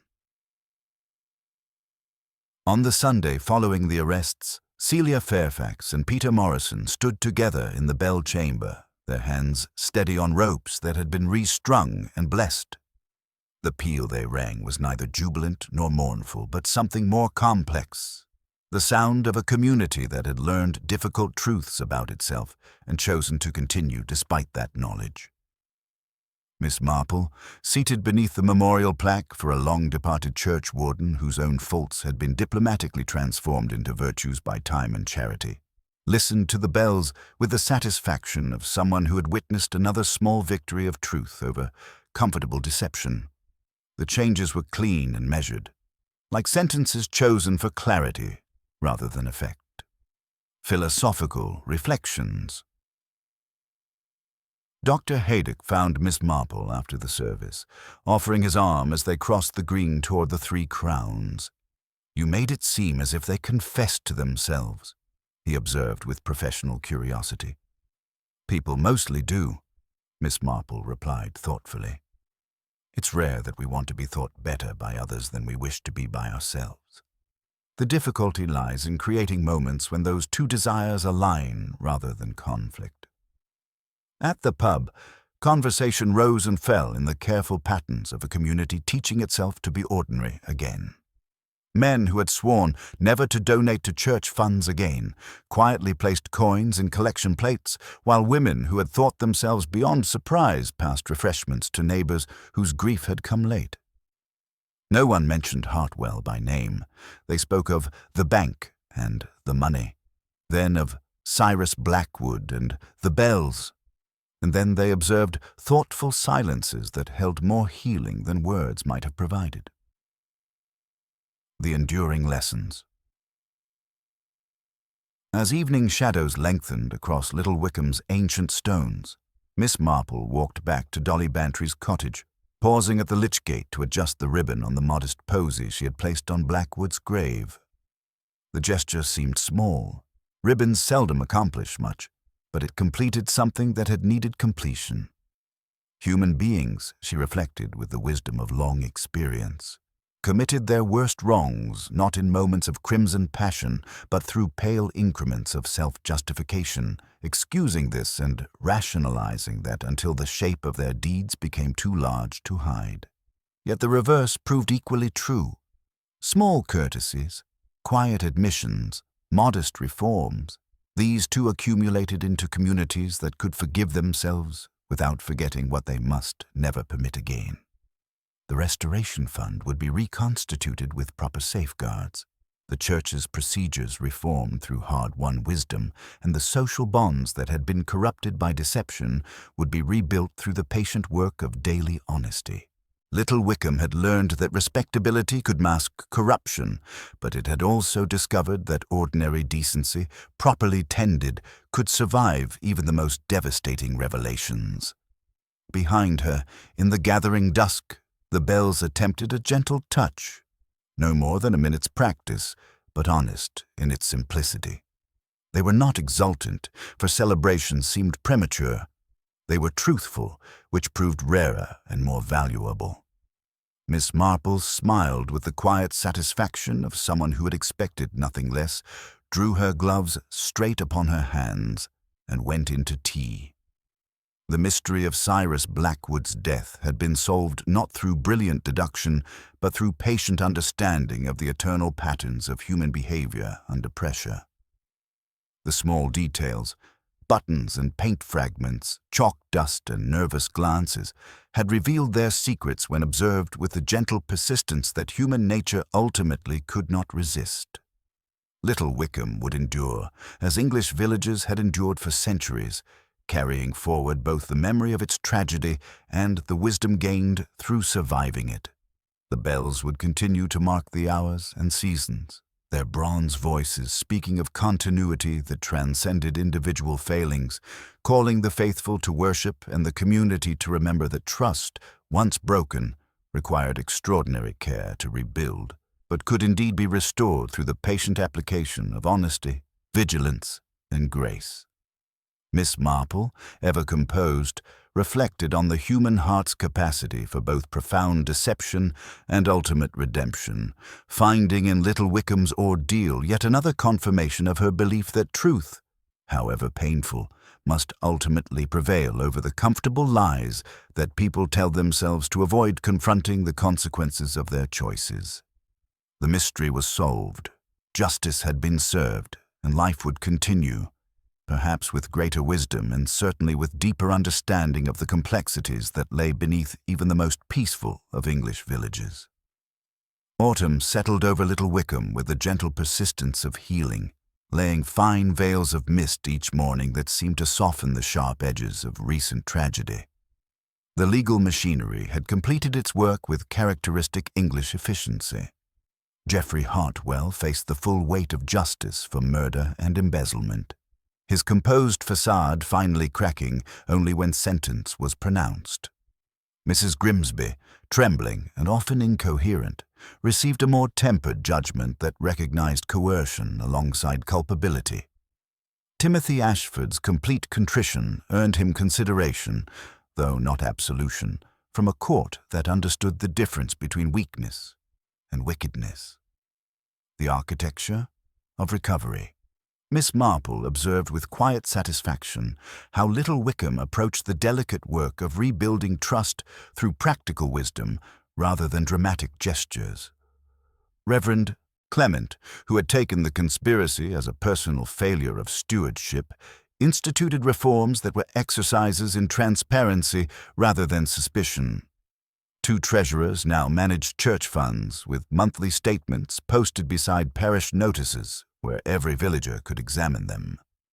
Dr. Haydock accepted the senior position with medical pragmatism, understanding that financial health required the same diagnostic vigilance as physical ailments. "We confused trust with negligence and called it Christian charity," Mrs. Pemberton observed with uncharacteristic firmness as she reviewed the restoration fund's diminished but legitimate balance. Her gentle nature had discovered unexpected steel in the aftermath of betrayal, and her insistence on paired signatures and public accounting reflected hard-won wisdom about the difference between faith and foolishness. The practical consequences extended beyond financial procedures. Volunteer positions that had previously operated without formal oversight were restructured to include clear responsibilities and regular reporting. The community learned to distinguish between appropriate trust and negligent delegation, developing systems that protected both resources and reputations through accountability rather than accusation. Individual reckonings and growth. Peter Morrison emerged from his ordeal fundamentally changed, carrying himself with gravity that spoke of premature maturity gained through wrongful suspicion.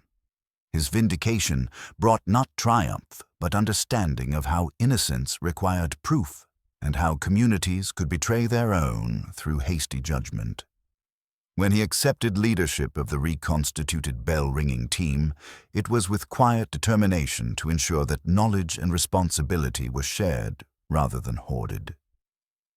Mr. Blackwood was right about maintaining standards, he explained to the group of younger ringers who gathered each Thursday evening in the tower.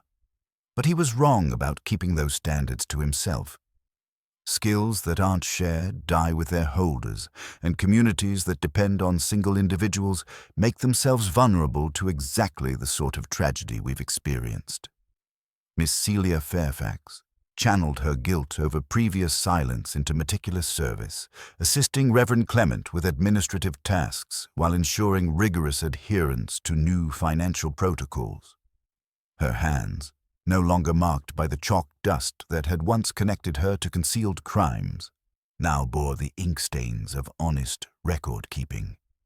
She had learned that vigilance was a form of care rather than criticism, and that proper oversight protected communities from the corrupting influence of unchecked authority. The deeper healing. Miss Marple understood that the village's recovery required more than administrative reform. It demanded a fundamental reconsideration of how trust operated in close communities. The conspiracy had succeeded because respected positions had provided cover for systematic theft and because villagers had confused respectability with integrity. The healing process involved learning to maintain appropriate skepticism without descending into corrosive suspicion. During her extended stay, Miss Marple observed countless small moments that revealed this delicate balance being achieved. Conversations that once flowed with easy assumption now included thoughtful pauses as speakers considered their words more carefully. Market day exchanges carried undertones of renewed attention to details previously taken for granted. The Three Crowns hosted evening gatherings where men discussed not only cricket scores and weather, but the importance of asking difficult questions when circumstances seemed unusual. People carry their guilt like stones in their pockets, Miss Marple reflected during one of her conversations with Dr. Haydock. Eventually, the weight becomes unbearable, and they seek relief through confession. But communities carry their wounded trust differently. It must be rebuilt through patient demonstration of reliability, rather than dramatic declarations of renewed faith. Letters from the Condemned. Timothy Ashford's correspondence from Remond revealed the psychological aftermath of conspiracy in stark detail. To Reverend Clement, he sent formal apologies that maintained professional distance even in disgrace. To Miss Marple, his letters carried more personal anguish. I did not know how afraid I was of being thought nothing until I became precisely that.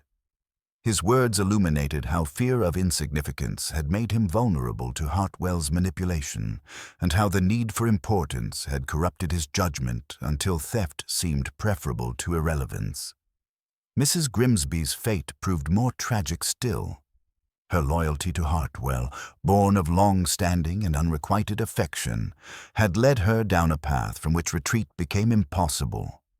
Her confession revealed a woman utterly broken by choices she had made not from greed, but from misplaced devotion, demonstrating how even noble emotions could be perverted when attached to unworthy objects. Hartwell himself remained unrepentant to the end, clinging to justifications that portrayed Blackwood as a ruthless idealist who had forced his hand. His inability to acknowledge genuine culpability served as a final reminder of the human capacity for self-deception, even when confronted with overwhelming evidence of wrongdoing. The bells ring again. The most significant moment in Little Wickham's recovery came when the bells of St. Bartholomew's resumed their regular voice.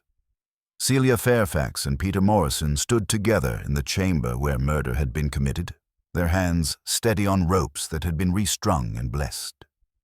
The peal they rang carried neither jubilation nor mourning, but something more complex. The sound of a community that had learned difficult truths about itself and chosen to continue despite that knowledge. Miss Marple listened from her customary position beneath the memorial plaque for a long-departed churchwarden whose own faults had been diplomatically transformed into virtues by time and charity. The changes were clean and measured, like sentences chosen for clarity rather than effect. The bells spoke of continuity that transcended individual failings, calling the faithful to worship while reminding the community that trust, properly maintained through vigilance and accountability, remained the foundation of civilized life. Philosophical reflections on human nature.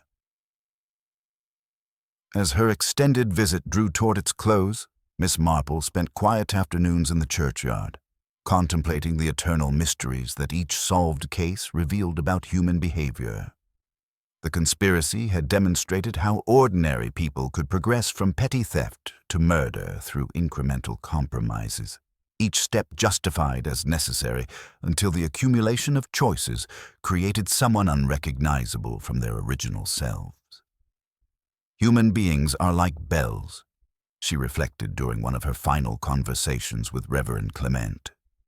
Each possesses its own tone, all capable of discord under wrong hands, yet able, when pulled with care and in proper sequence, to produce patterns larger than themselves. It requires attention more than brilliance, steadiness more than strength, and willingness to listen for where the line falters. The mystery of Cyrus Blackwood's death had been solved through patient observation of human nature under pressure. But the larger mystery, how communities survive betrayal by trusted members while maintaining their capacity for appropriate trust, continued to unfold. Little Wickham would carry forward both the scars of its tragedy and the wisdom gained through surviving it, becoming perhaps stronger for having confronted the darker possibilities of human nature without surrendering to cynicism. The gentle art of departure. On her final morning, Miss Marple prepared a small parcel with characteristic precision, corners folded exactly, string tied with neat efficiency. Matters returned to their proper homes, she explained to Dolly Bantry's curious inquiry. A brass button for the county evidence box, now redundant. A few fragments of paper for Reverend Clement's archives. He believes in keeping records exact, a good habit for vicars and quite fatal for thieves.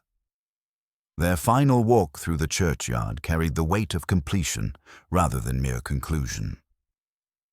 On Blackwood's grave lay a modest spray, ivy, and a single white chrysanthemum, placed by someone who wished to remain anonymous. Miss Marple regarded it with mixture of pity and approval. "He was right about money," she observed softly. "Wrong, perhaps, about mercy, but then one is seldom right about both simultaneously." As the morning train carried them away from Little Wickham, Miss Marple watched fields slip past and hedges stitch the countryside together like careful embroidery. In her reticule lay a single blue thread she had found caught in the bell chamber window frame, evidence no longer, but material that could be put to small good in mending a pulled stitch in a cardigan cuff. It pleased her that something once connected to harm could, with patience, serve constructive purpose. The village they left behind had learned to balance trust with vigilance, forgiveness with memory, hope with realism. The bells that had been silenced by murder now rang again with voices that acknowledged imperfection while striving for something nobler. Little Wickham would endure, as English villages had for centuries, carrying forward both its tragedy and its wisdom, calling future generations to worship and remembering that communities, like individual hearts, possessed remarkable capacity for healing when truth was allowed to prevail over comfortable deception. Miss Marple folded her hands with quiet satisfaction and allowed the countryside to unspool past her window. There would be other villages, other small falsehoods swelling into larger ones, and more mysteries than were strictly necessary.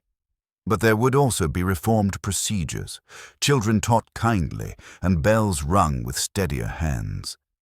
It was, she reflected with the wisdom of long experience, an acceptable balance for an imperfect world, where human nature remained both the greatest mystery and the most reliable constant in an ever-changing landscape of moral choices and their consequences. The late October morning that found Miss Marple back in St. Mary Mead brought with it the particular satisfaction of mysteries resolved and justice served, tempered by the melancholy that always accompanied her departure from communities forever changed by tragedy. The familiar comfort of her own sitting room, with its chintz curtains and well-worn furniture, provided the perfect setting for contemplating the complex human drama that had unfolded in Little Wickham's ancient stones. Letters from a healing village. The Morning Post arrived with its customary mixture of the important and the trivial. But among the diocesan circulars and Dolly Bantry's cheerful gossip lay a letter that brought particular pleasure. Reverend Clement had written on the church's official stationery, his careful handwriting conveying both gratitude and the quiet pride of a community that had learned difficult lessons well. Enclosed was a copy of the first publicly posted account of the Restoration Fund, neatly ruled columns, signatures in duplicate, balances reconciled to the penny. At the bottom, in Miss Celia Fairfax's tidy hand, was written, "Examined and found correct," and beneath that, Peter Morrison's somewhat unsteady but resolute signature. A small loop of bell rope yarn fell from the envelope, faded red and cream threads that spoke of continuity restored. "In gratitude," Clement had written, and as a reminder that even damaged things can be restrung to serve again. Miss Marple smiled as she threaded the little loop through the ribboned clasp of her work bag, making a mental note to send Mrs. Pemberton the seed cake recipe that Dolly always demanded. Such ordinary courtesies, she reflected, kept communities alive where theatricals and denunciations had never yet sufficed. Dr. Haydock's letter, written in his characteristic scrawl, reported that the village slept better now, though some dreams had grown more troubled. "Guilt has its own geography," he observed with medical precision, "and healing follows predictable routes when properly tended." Peter Morrison had been welcomed back to the cricket club without fuss, his bowling having acquired what Haydock described as remarkable control. Grief concentrates the mind wonderfully. Individual reckonings and redemptions, the fate of the conspirators had unfolded with the inexorable logic that Miss Marple had come to expect from human nature under pressure. Timothy Ashford's letters from prison revealed a young man wrestling with the recognition that fear of insignificance had made him vulnerable to manipulation. His correspondence maintained professional dignity even in disgrace, but carried genuine remorse. "I did not know how afraid I was of being thought nothing until I became precisely that," he had written. His mother's shy note spoke of jam-making plans for his eventual return. Atonement is sometimes persons eating together properly, and not words at all. Mrs. Grimsby's tragedy proved more complex, her loyalty to Geoffrey Hartwell having led her down a path from which retreat became impossible. The new sub-post mistress, a calm woman with steel spectacles, had repainted the back room a sensible white. The blue step stool, Miss Marple learned from Mrs. Pemberton's correspondence, had been broken up for kindling. "A pity," Mrs. Pemberton had written, "because it was useful, but perhaps some things have done their work and should not be asked to do any more." Geoffrey Hartwell remained unrepentant to the end, his refusal to acknowledge genuine culpability serving as a final reminder of the human capacity for self-deception even when confronted with overwhelming evidence. His house was to be auctioned, the inventory, including a mantel clock with Westminster chimes. Time keeping very accurate accounts, Miss Marple reflected, even when men did not. The village learns. New rhythms. 3 months had provided sufficient time for Little Wickham to discover what it would become in the aftermath of betrayal and revelation. The changes were subtle but profound, visible in the careful way conversations now included thoughtful pauses, in the methodical attention paid to details previously taken for granted, and in the quiet determination with which ordinary people had undertaken the extraordinary work of rebuilding trust through transparency rather than faith alone. The Restoration Fund, reconstituted with proper safeguards, grew slowly but steadily through contributions that carried new meaning. Every receipt was meticulously filed, every donation recorded with dual signatures, every expenditure approved through the democratic process that had replaced individual authority. The procedures were admittedly tiresome, as Mrs. Pemberton had noted, but that was precisely the point. They made everyone pay attention, creating what Dr. Haydock termed healthy skepticism, properly applied as preventative medicine for the soul of a community. The bell-ringing team, now led jointly by Peter Morrison and Celia Fairfax, had learned to value process over perfection. Their weekly practice sessions included detailed instruction in both technique and financial responsibility, each ringer understanding not only their role in creating the changes, but their part in ensuring proper stewardship of resources. It was education through participation rather than authority. Democracy applied to the ancient art of campanology. Practical wisdom in daily application. Miss Marple's return to ordinary life in St. Mary Mead provided immediate opportunity to apply the lessons learned in Little Wickham. The Women's Institute had appointed her to their audit committee to keep them all honest, and their first crisis arrived with gratifying promptness. 2 shillings missing from the petty cash tin, a sum that grew in moral significance with each retelling. Mrs. Price Ridley advocated police involvement. Miss Hartnell suspected the charwoman. The charwoman, crimson with indignation, declared she had never been a shilling short in her life except at the greengrocer's, where it sometimes could not be helped. Miss Marple suggested the accounts be read aloud slowly while she continued her knitting, murmuring the figures back with gentle precision. In the fourth column, a simple transposition revealed itself. 3 shillings and 7 pence entered as 7 shillings and 3 pence, and the missing coins reappeared with gratifying suddenness. "There is a difference," Miss Marple observed mildly, "between wickedness and arithmetic. One must be severe with the first and charitable to the second, though a little caution about both is only prudent." The charwoman's gratitude took the form of polishing Miss Marple's front step to a blinding shine, while Mrs. Price Ridley adopted, for precisely 1 week, a posture of penitence that suited her rather well but proved impossible to maintain. Such small dramas, Miss Marple understood, formed the true education of a detective. The large crimes were merely inflations of small habits, the same justifications and fears magnified by circumstance and opportunity. The bells ring. Their final message from Little Wickham came a newspaper clipping. "Bells to ring on All Saints' Sunday. Peal in memory of C. Blackwood." The accompanying photograph showed Peter and Celia at the ropes, eyes upward, mouths set with determination. The bells had resumed their ancient calling, their bronze voices speaking not of untroubled continuity, but of resilience earned through confronting difficult truths. Miss Marple understood that those bells now carried a different message than they had under Cyrus Blackwood's rigid authority.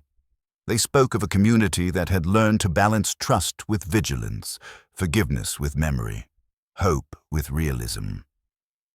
They called the faithful to worship while reminding all who heard them that civilization required not just good intentions, but the patient work of maintaining proper procedures, asking difficult questions, and refusing to confuse respectability with integrity.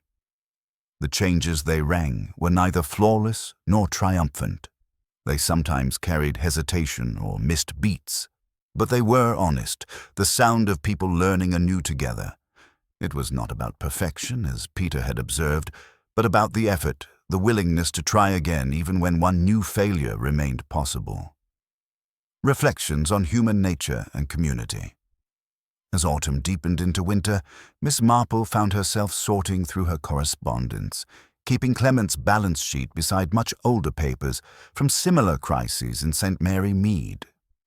Human nature, she reflected, did not change so much as it repeated itself with minor variations, like a peal rung through its changes by hands that were sometimes clumsy and sometimes careful. The conspiracy in Little Wickham had demonstrated how ordinary people could progress from petty theft to murder through incremental compromises, each step justified as necessary until the accumulation of choices created individuals unrecognizable from their original selves. Yet the recovery had shown equal capacity for redemption when truth was allowed to prevail over comfortable deception. Villages, like individuals, learned their figures through attention rather than brilliance. One must listen for the bell that lagged and bring it gently into time. One must note the cord that frayed and mend it before anyone fell. The small details that others overlooked, buttons and paint fragments, chalk dust and nervous glances, ink stains and unconscious gestures, inevitably wove together into patterns that revealed not just who committed crimes, but why communities survived them and emerged stronger. The enduring mystery of human resilience. On a clear afternoon, Miss Marple took the bus into Much Benham to replenish her wool supplies. At the haberdasher's, a flustered girl accused a boy of pocketing navy yarn, but Miss Marple's experienced eye caught the skein snagged on a protruding nail, its loose thread trailing to a basket.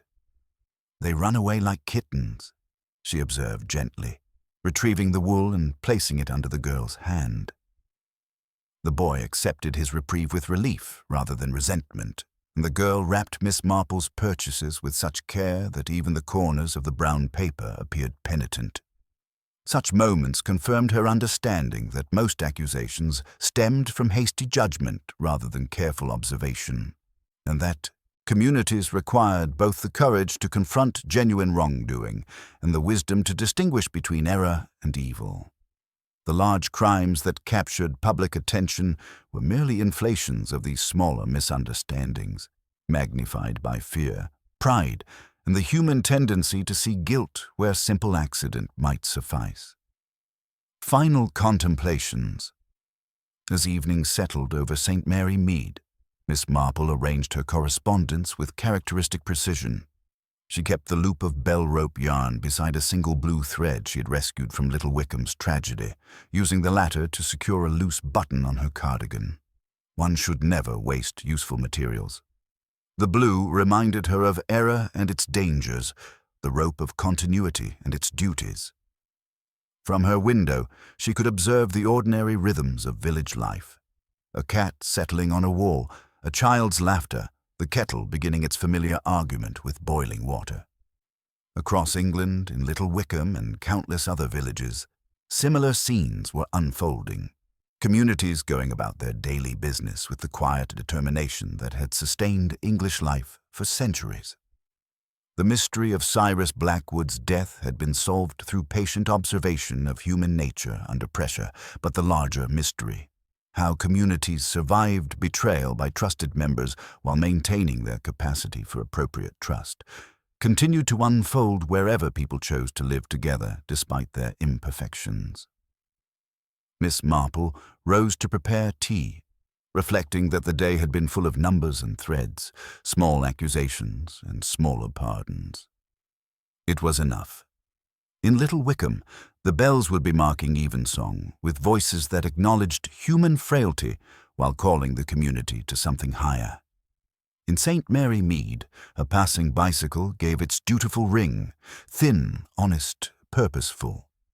She smiled at the sound and poured the tea, understanding that both the grand mysteries and the small domestic puzzles served the same essential purpose.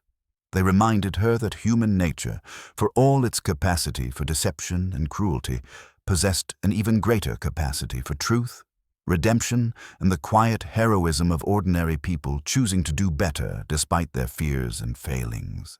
The bells of St. Bartholomew's would continue their ancient calling, their bronze voices carrying across the countryside the eternal message that communities, like individuals, could survive their darkest moments and emerge not unmarked but undefeated, calling future generations to the patient work of building civilization, one honest choice at a time.